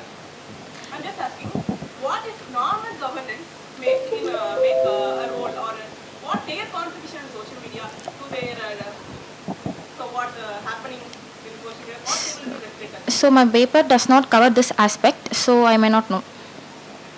Thank you. Okay. Okay. So simply says that this is not cover that area. Okay. Right. I have a small clarification regarding that you are pointed out some social media, right? Which social media is highly impacted in ethical governance as in your paper? Because there's a lot of social media is available in modern days, like WhatsApp and Facebook, Twitter, LinkedIn, and Instagram, and other parts are available in modern days. In which social media is highly affected, highly impacted in this your area? So the first two social media first is Twitter. So basically where the government publishes any budget or any regarding any form of awareness. So basically the Twitter is first aspect and the next is WhatsApp. Okay, okay, right, right. And how did you collect this data? So from my mentor was very helpful with that. My mentor and me were collecting from from websites, from government websites, as well as she was helping me. Okay, okay. Did you meet any respondent for getting a collection of data? First of not. Oh, then how do you get this conclusion, recommendation? In what way you are giving a recommendation? So basically, what I felt was the acts that the government has published is not more of like the act the government is not the mandatory note to give privacy to the people. So the model which I have established is more of like giving a free speech aspect as well as data protection to the citizen. I feel that these are the recommendation in general way, right? But as per your study, social media people who are general people only using social media, right, sir? the general people can use the social media because your topic is mainly focused on that governance in the age of misinformation and free speech, right? And ethical implications in social media. That is what I am asking. Because as a scholar and but you have to mention that what methodology you have adopted for the collection of data and what recommendation exactly through your study. That this is very important too for the research paper. That is a small clarification. Right. Okay. Any other questions? No questions. Right. Okay. Okay. Okay. All the best. Right.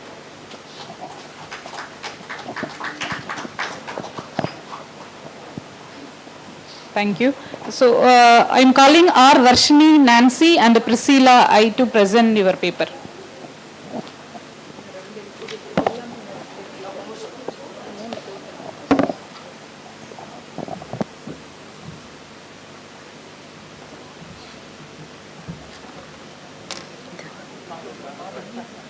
Either back.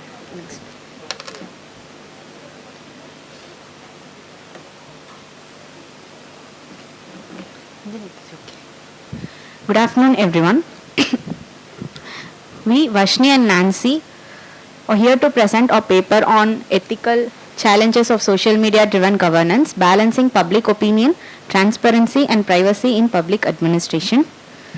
So, in our presentation, we will explore how social media has transformed governance and ethical dilemmas it has created and the possible frameworks for responsible digital governance. So in today's generation and for the upcoming generation, social media is now like a digital town hall for real-time citizen engagement as it increases transparency, speed and citizen participation, but also fuels misinformation, narrative manipulation and privacy risks. So administrators also facing dilemmas like upholding openness and democracy versus protecting fairness, privacy and truth.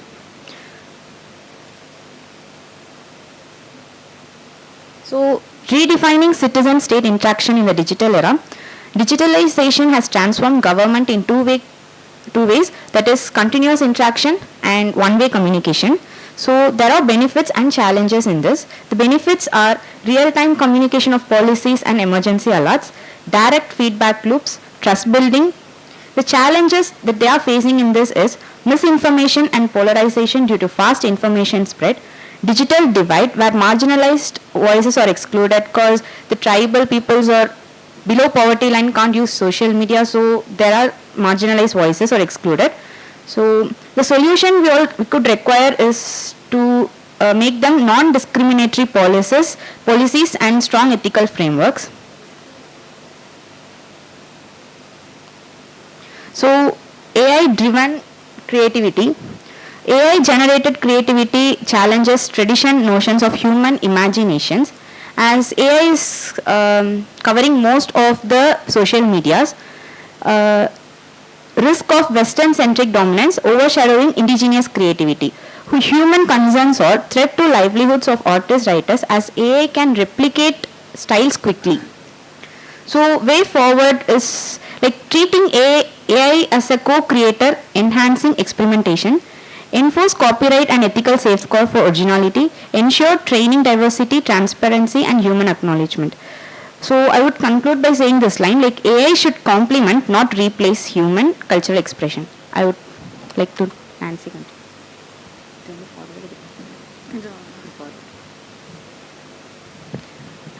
Good afternoon, everyone. I am Nancy from the Department of Public Administration, Madras Christian College. So I am sharing this paper with Varshini. My topic is on the social media in governance.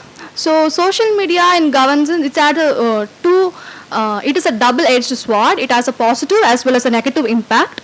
So first of all, I'm going to focus on a positive impact. So social media makes governance more faster and more transparent. For example, public policies, emergency alerts, and also welfare schemes can reach millions of people within a few milliseconds through social media. And it also reduces the bureaucratic delays, and it paves the way for a direct communication between the government and also citizens. So citizens, especially the youngster who actually enthusiastically is participating in sharing their opinion, criticizing the government, and they actually holds the freedom of speech and expression through the social media.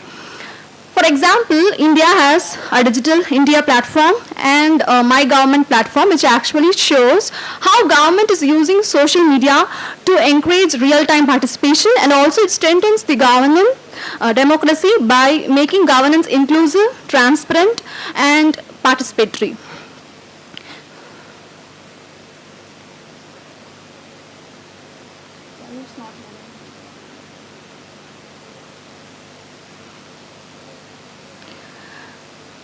But it also have some ethical dilemmas. I'd like to term it as a challenge faced due to the social media interference in governance. First one is a misinformation. There is a lot of chance where we'll be getting a fake news fabricated with AIs, and it will be spreading. It will be also spreading worldwide. The next is privacy concern. So when we are uploading your personal details in your portal website, even it is in a government portals, that maybe even leads to the breach of security. Then the algorithmic basis. Because of the algorithmic basis, only few things will be spoken out loudly, but most of the time other things will be unheard, especially to the marginalized community. Fourth one is the polarization and manipulation. And then I like to give an international case study. So first one is in Nigeria. During the movement, that is hashtag #EndSARS movement, it is against police brutality. So in this Twitter and Instagram, where the citizens were all mobilized and participated against the government because of the police brutality. Second one is in Cambodia. In Cambodia, during the election 2013, what happened is the government was actually restricted the freedom of media, but it was bypassed through the social media by the civic society and youngsters.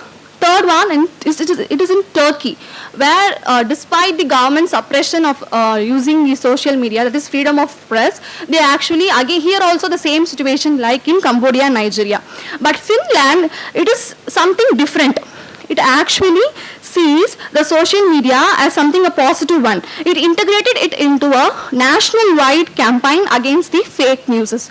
It started to educate the civil society and schools to work together to promote the media literacy and teaching the citizen how to identify a misinformation and also how to identify a true source of information. So this proactive approach shows how governments can responsibly use social media to build resilience against the disinformation and increase the trust and make governance stronger in digital era. So before concluding, I would like to give my recommendations.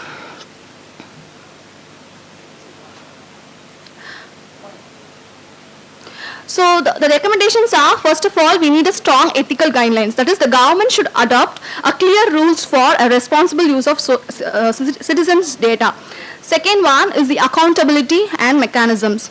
Third one is a media literacy program, and fourth one is the inclusive policy, where ensuring the marginalized groups also have an equal role in the digital world.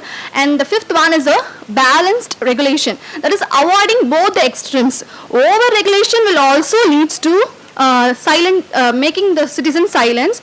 In other case, you can also say that it may also lead the citizen to agitate, like in the recently we have seen in Nepal, where the Gen Z kids are agitated due to the ban of social media. So over regulation also it is a problem, and under regulation also may expose the society to manipulation. So my conclusion, social media is not just a tool of communication, it is a new form of governance. It can make the governments more transparent, accountable and citizen-centric. But if it is used responsibly, it can also, if it is not used responsibly, it can also threat the democracy through misinformation, bias and privacy violation. The challenge before us is not whether to use social media in governance, that is inevitable. The real challenge is how to use it ethically, responsibly and inclusively. If we achieve this balance, the digital government can truly become a symbol of trust, fairness and democracy in the 21st century. Thank you.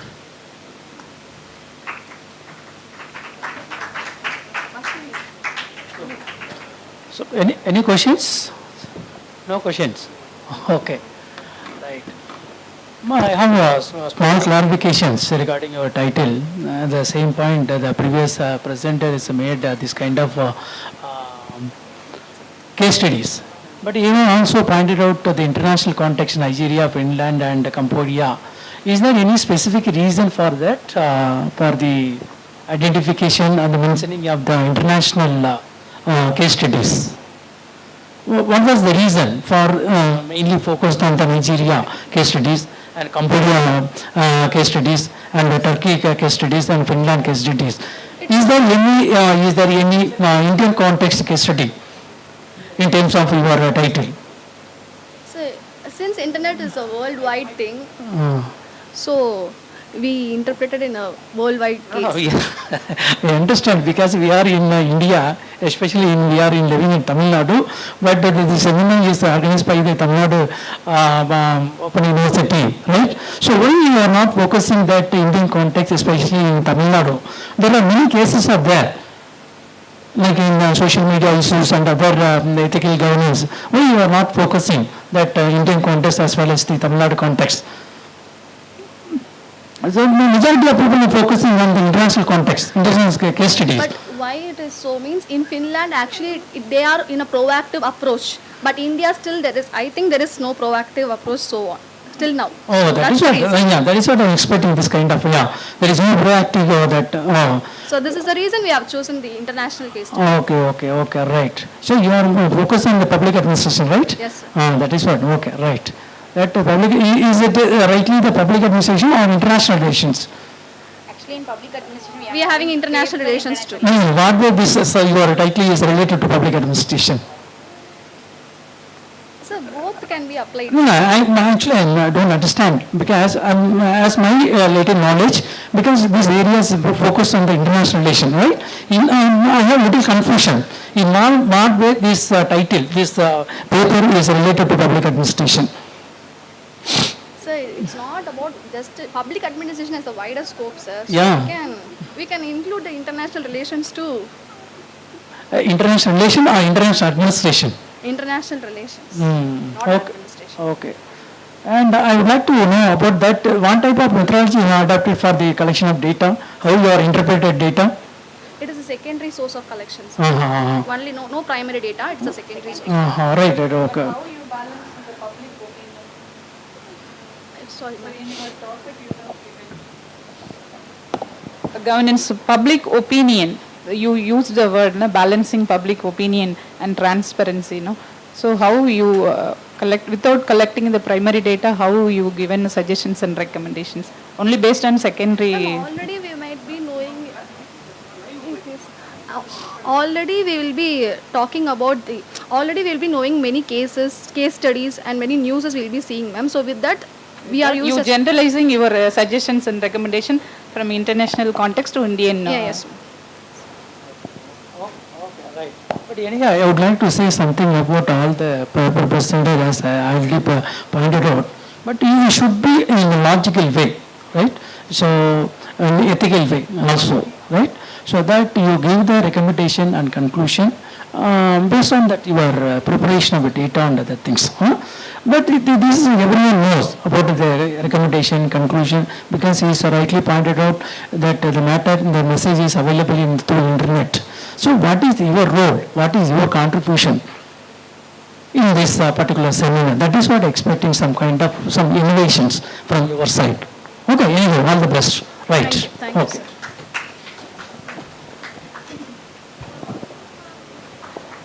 sir. The next presenter is Jenisha Jennifer.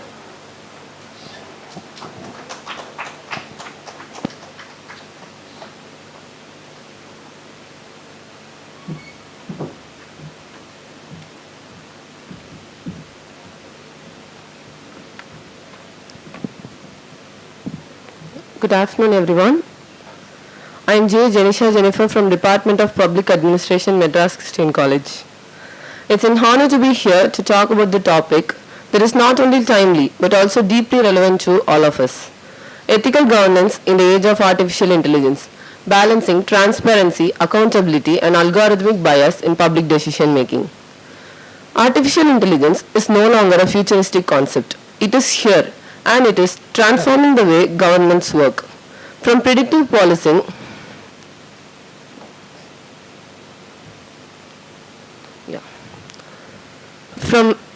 policing and healthcare to welfare delivery and smart city management, AI enables quicker, data-driven decisions. This means improved efficiency, reduced duplication, and better targeting of services. But alongside these benefits, AI raises some very serious ethical concerns. It challenges fundamental principles of democracy, especially transparency, accountability, and public decision making. If left unchecked, AI has potential to deepen inequalities, marginalize citizens, and weaken trust in governance. One of the first challenges is that AI often functions as a black box. This means that citizens rarely understand how AI reaches decisions. For example, an algorithm might decide citizens whether someone qualifies for welfare or whether their name appears on the policy watch list. But the logic behind these decisions is hidden inside complex codes and data sets. When mistake happens, as they often do, responsibility is unclear. Is it the programmer's fault, or the policymaker's fault, or the machine itself? This lack of clarity undermines accountability, which is a cornerstone of a democratic governance. To illustrate these challenges more effectively, let us look at some examples. India has Aadhaar-based welfare delivery.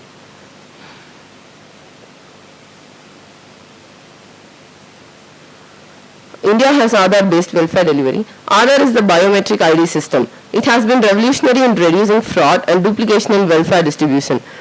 Millions of beneficiaries now receive subsidies directly into their bank accounts. But technical glitches like fingerprint mismatches or connectivity failures can deny vulnerable citizens access to essential services like food rations. This raises questions of fairness and the right to life and dignity. United States has predictive policing. In cities across the US, algorithms are used to predict crime hotspot and allocate police resources.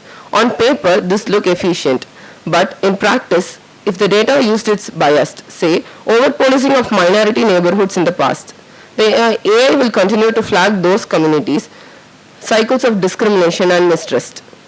Healthcare in UK and Europe. AI is being used to analyze medical images, detect diseases, and even predict epidemics. This is the life-saving technology, yet it brings its own ethical dilemmas. Who is responsible if an AI misdiagnoses a patient?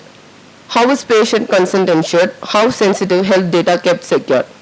These cases show that while AI can improve service delivery, it also creates new ethical risk. Now let us talk about core ethical challenges.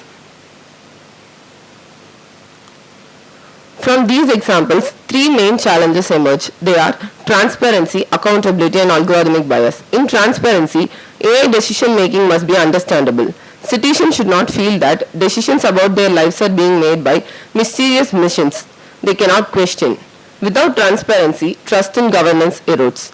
Accountability. In traditional governance, officials are held responsible for their actions. In AI governance, responsibility is disputed across programmers, policymakers, and designers of the AI. This diffusion creates loopholes, making it hard for citizens to seek redress. AI learns from historical data. If the data reflects societal biases, whether caste, class, gender or race, the AI reproduces those biases at scale, reinforcing inequality instead of reducing it. Thankfully, the world is not silent on these challenges. The European Union AI Act is one of the most advanced framework. It categorizes AI systems by risk, high risk, low risk and unacceptable risk. Practices like social scoring are banned, while high-risk areas like healthcare, welfare, and policing are tightly regulated. Organization for Economic Cooperation and Development Principles and UNESCO guidelines, these emphasizes fairness, accountability, human rights, and inclusivity. They encourage governments to see AI not just as a tool for efficiency, but also as a technology that must align with the ethical values. India's NITI Aayog Responsible AI Strategy. India is working on frameworks that stress inclusiveness, accountability, transparency and safety, while promising one limitation is that these guidelines are not yet legally binding, which makes enforcement inconsistent. Even with frameworks, new challenges continues to rise. There are three main challenges: data privacy and surveillance, human versus machine accountability, and digital inequality. AI governance assumes digital literacy and infrastructure, but many rural and marginalized communities lack access. Without careful design, AI could deepen the digital divide. Based on my research, I suggest 4 key strategies. For transparency, AI systems should be explainable and auditable. Citizens should have the right to question AI-driven decisions. Accountability. Define clear lines of responsibility. Programmers, policymakers, and institutions should all be answerable. Human oversight should remain central. Bias mitigation. Regular audits of algorithms are necessary, and data sets must be diverse and representative to reduce discrimination.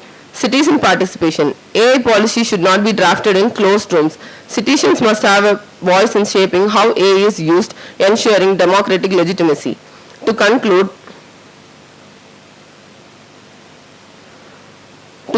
AI has the power to transform governance, but it must not come at the expense of fairness, inclusion, and human rights. Ethical governance is the key to ensuring AI empowers rather than marginalizes. In India, particular, stands at the crossroads. It has the chance to build a hybrid model that combines the strong enforcement seen in the EU with the inclusivity and citizen engagement promoted by the UNESCO. Ultimately, the true success of AI in governance will not be measured by technological sophistication alone, but by its ability to preserve human dignity, fairness, and democratic accountability in the digital age. Artificial intelligence must remain a tool for empowerment, never a weapon for exclusion. Thank you.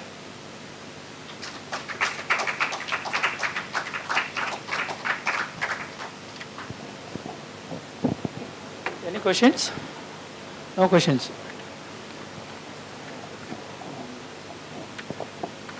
Yeah, I would like to get some clarification, but your topic is on related to AI, right? Yes, and modern days, some government, like government department, is banning that AI use of that in government activities and other things. So, what is your suggestion for using of AI in government activities and other activities? Actually, nowadays AI is more in other countries. So India is also adapting AI more.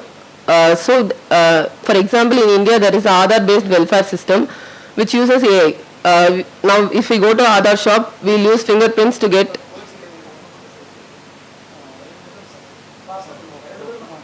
Okay, please proceed. Okay, so that nowadays, as you are telling that many are saying that they don't want to use AI. Yes. But they are still using it. But my topic is that we should use it. We need AI, but we should use it as a proper way. Use it in a proper way. Like ethical governance should be in AI. Not generally, like I said, fingerprint mismatches happen and some poor people doesn't know what is it and they are not getting food from ration shops. Yeah, that's Okay, right. Okay, all the best. Okay.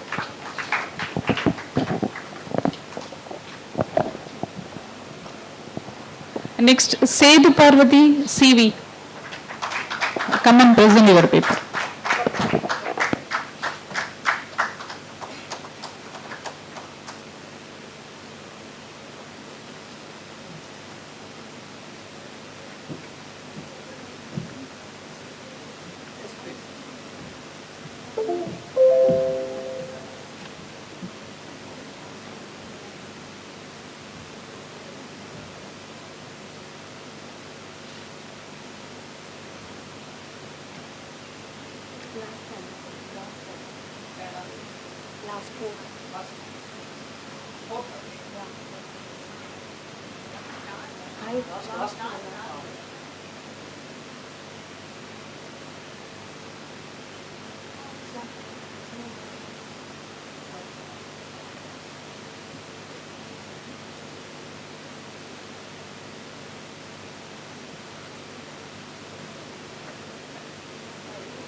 A very good afternoon to everyone, respected panelists and delegates.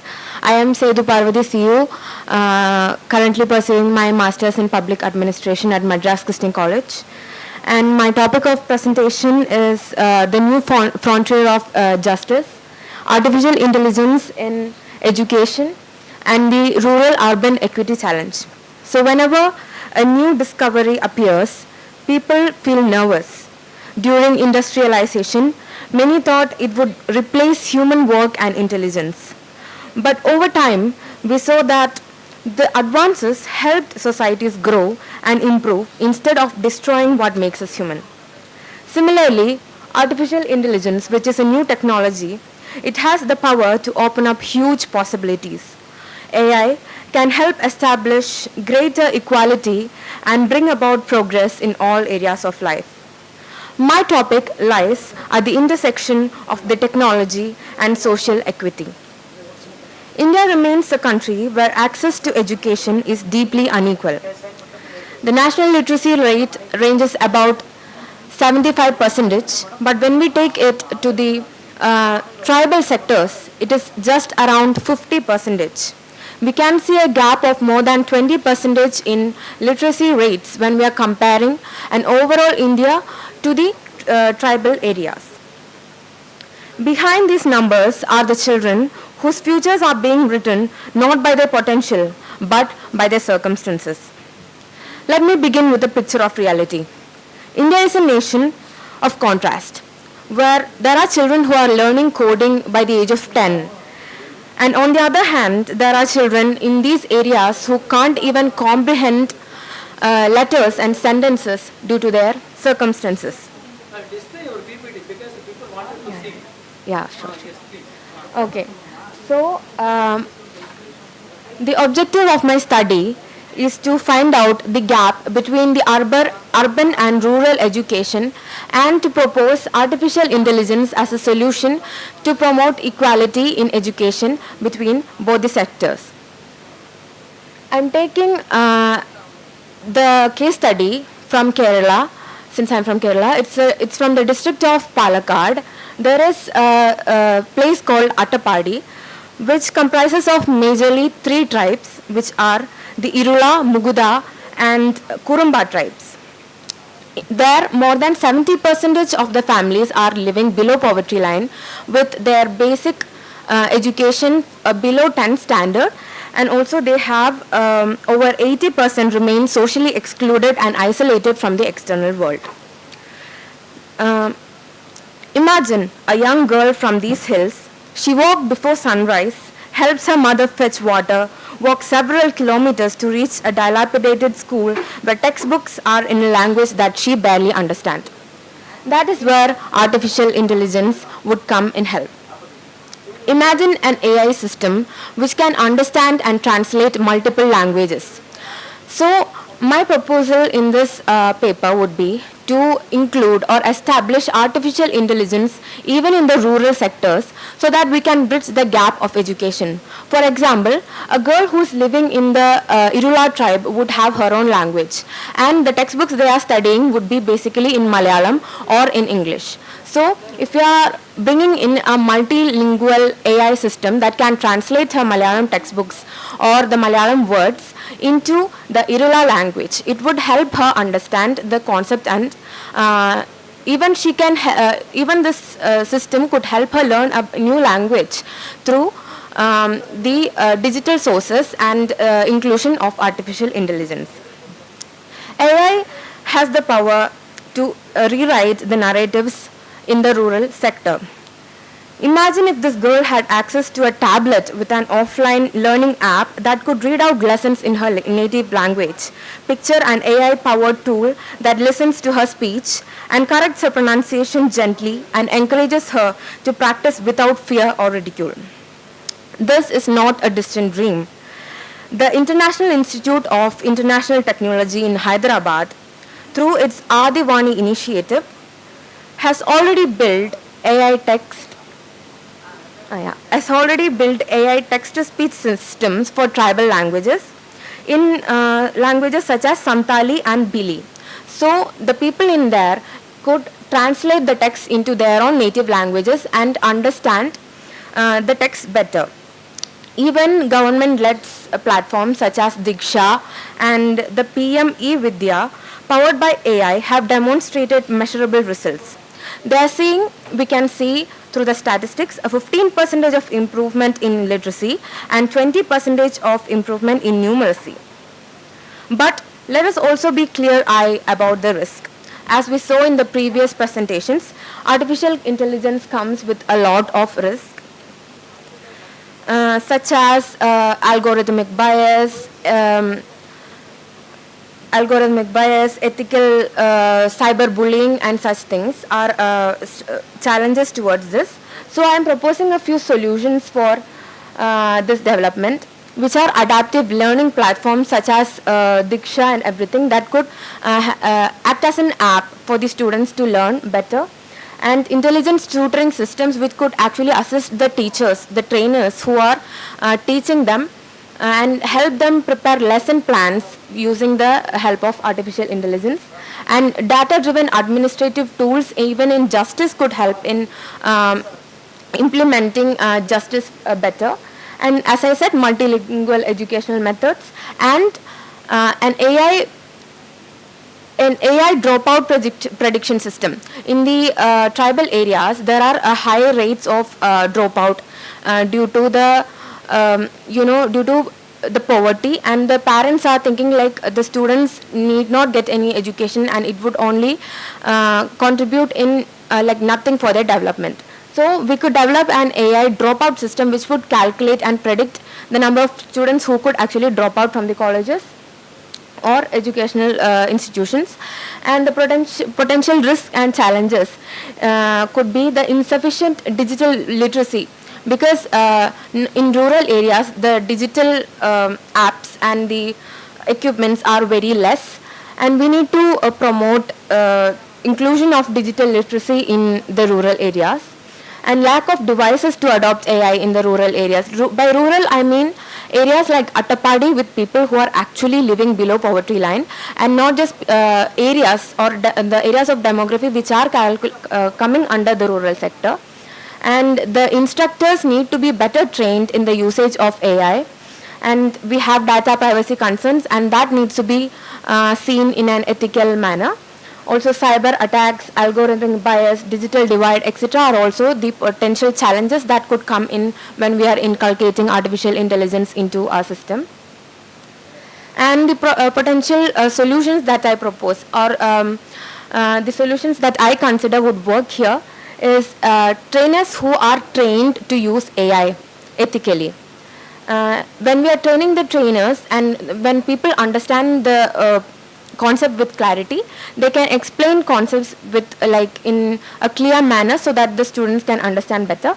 And inclusivity during the development of data. During developing data in algorithms, it is important that we include the people from every sector of our society, so that we don't get misrepresented. For example, if we are asking artificial intelligence to provide an image of an Indian, it should be an image of an actual Indian, not what an American thinks what an Indian looks like. So we need to have Indian models of artificial intelligence in which the data is provided by Indians. Similarly, the tribal people should also be included in developing data models. And we should build tools that dictate these kind of biases. In artificial intelligence itself, we could build tools that dictate that this could be a bias by some person, and we need to develop a feedback system in which the people in a feedback system could ensure that a system is going on in consistently in a true justifiable manner. And transparency during policy making is an important thing, and public-private partnership could help in implementing these things faster, because the private sector is very resourceful. And also infrastructure development in the rural areas is something that this paper advocates for the betterment of the rural education. And as per the annual status of education report 2024, only 44.8% of class 5 children of the rural areas can read a class 2 text, can just read a class 2 text, and only 33% can do basic arithmetic. So there is a lot of progress in education, but still we can see a very big gap in the implementation of education in the rural areas. So this paper advocates for the use of artificial intelligence in education, and it's shedding light on the replete possibilities of using AI in education, and it is our duty and responsibility to use such a good technology for the betterment of the society and inclusion of people in the rural area. Thank you.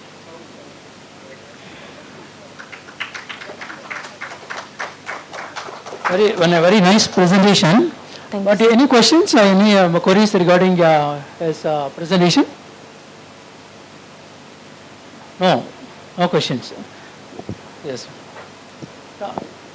Yeah, I would like to know about, because you have pointed out some drawbacks in Attapatti, right? In rural areas, right? So, but how do you get this data?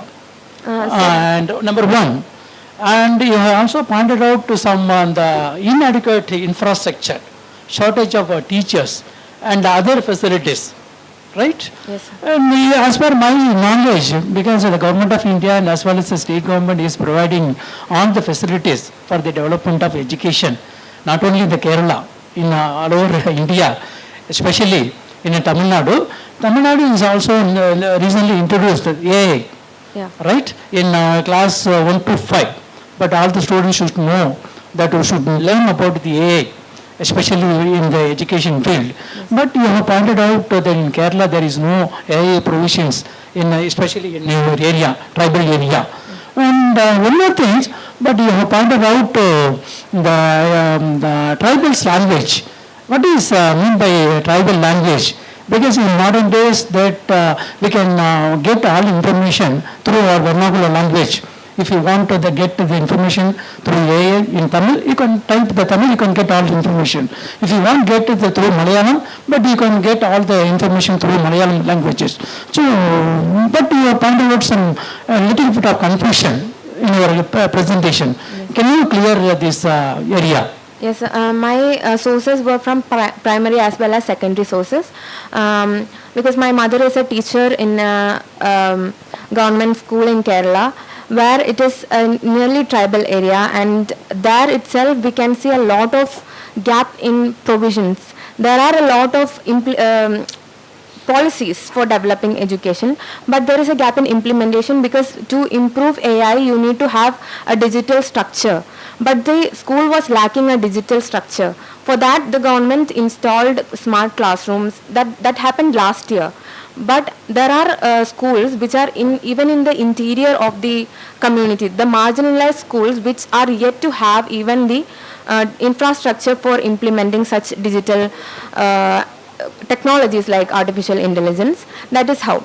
And also I took data from a research paper conducted by Malappuram University, in which they were focusing on developing the lives of the Irula tribes in Attapadi. So in that we saw a huge gap in the number of people, the number of students who are going for schooling.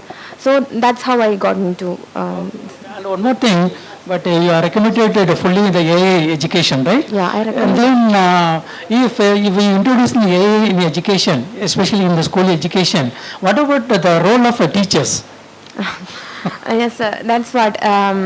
Artificial intelligence can give information, but knowledge can be provided only by teachers or facilitators like that.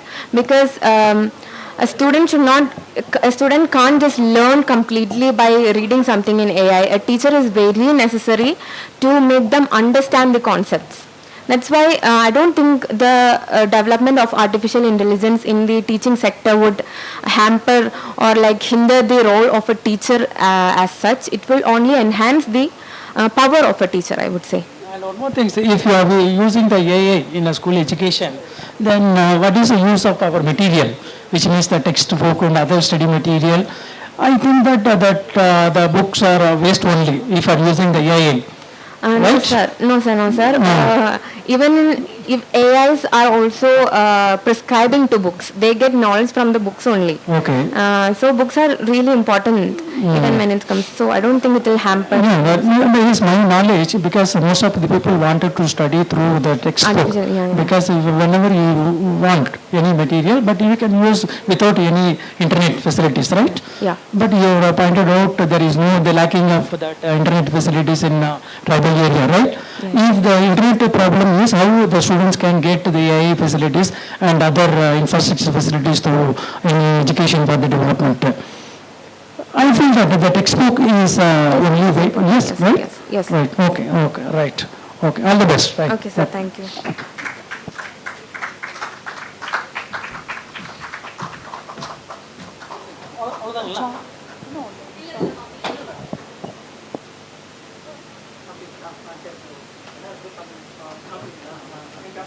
Okay.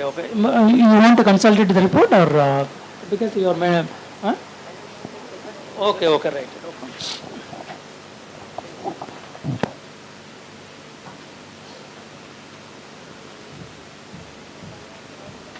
Once again, good afternoon. Because this session is mainly focused on that ethical governance, especially in the digital governance and AI mode. So most of the paper presented based on that artificial intelligence. But it is an interesting one, because that paper presenters has given their opinion their own way in a different way. We really enjoyed the sessions. But this session consisting of nearly about 9 papers, each and every paper is a different mode, a different way.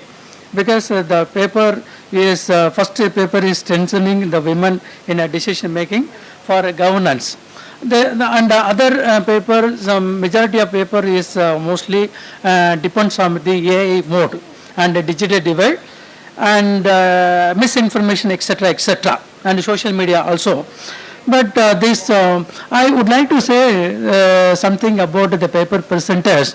But they, what exactly most of the people are using and recommending the AI mode of education, AI mode of the governance, AI mode of that ethicals. I feel that, but AI should not give all the information. But the manpower is also very important to running the government activities and other activities. So try to give your recommendations based on that human resource based apart from the AI. I wish all the paper presented for their better future in for their future endeavor. So I good luck to everyone for the paper presenters. Thank you very much for the given opportunities.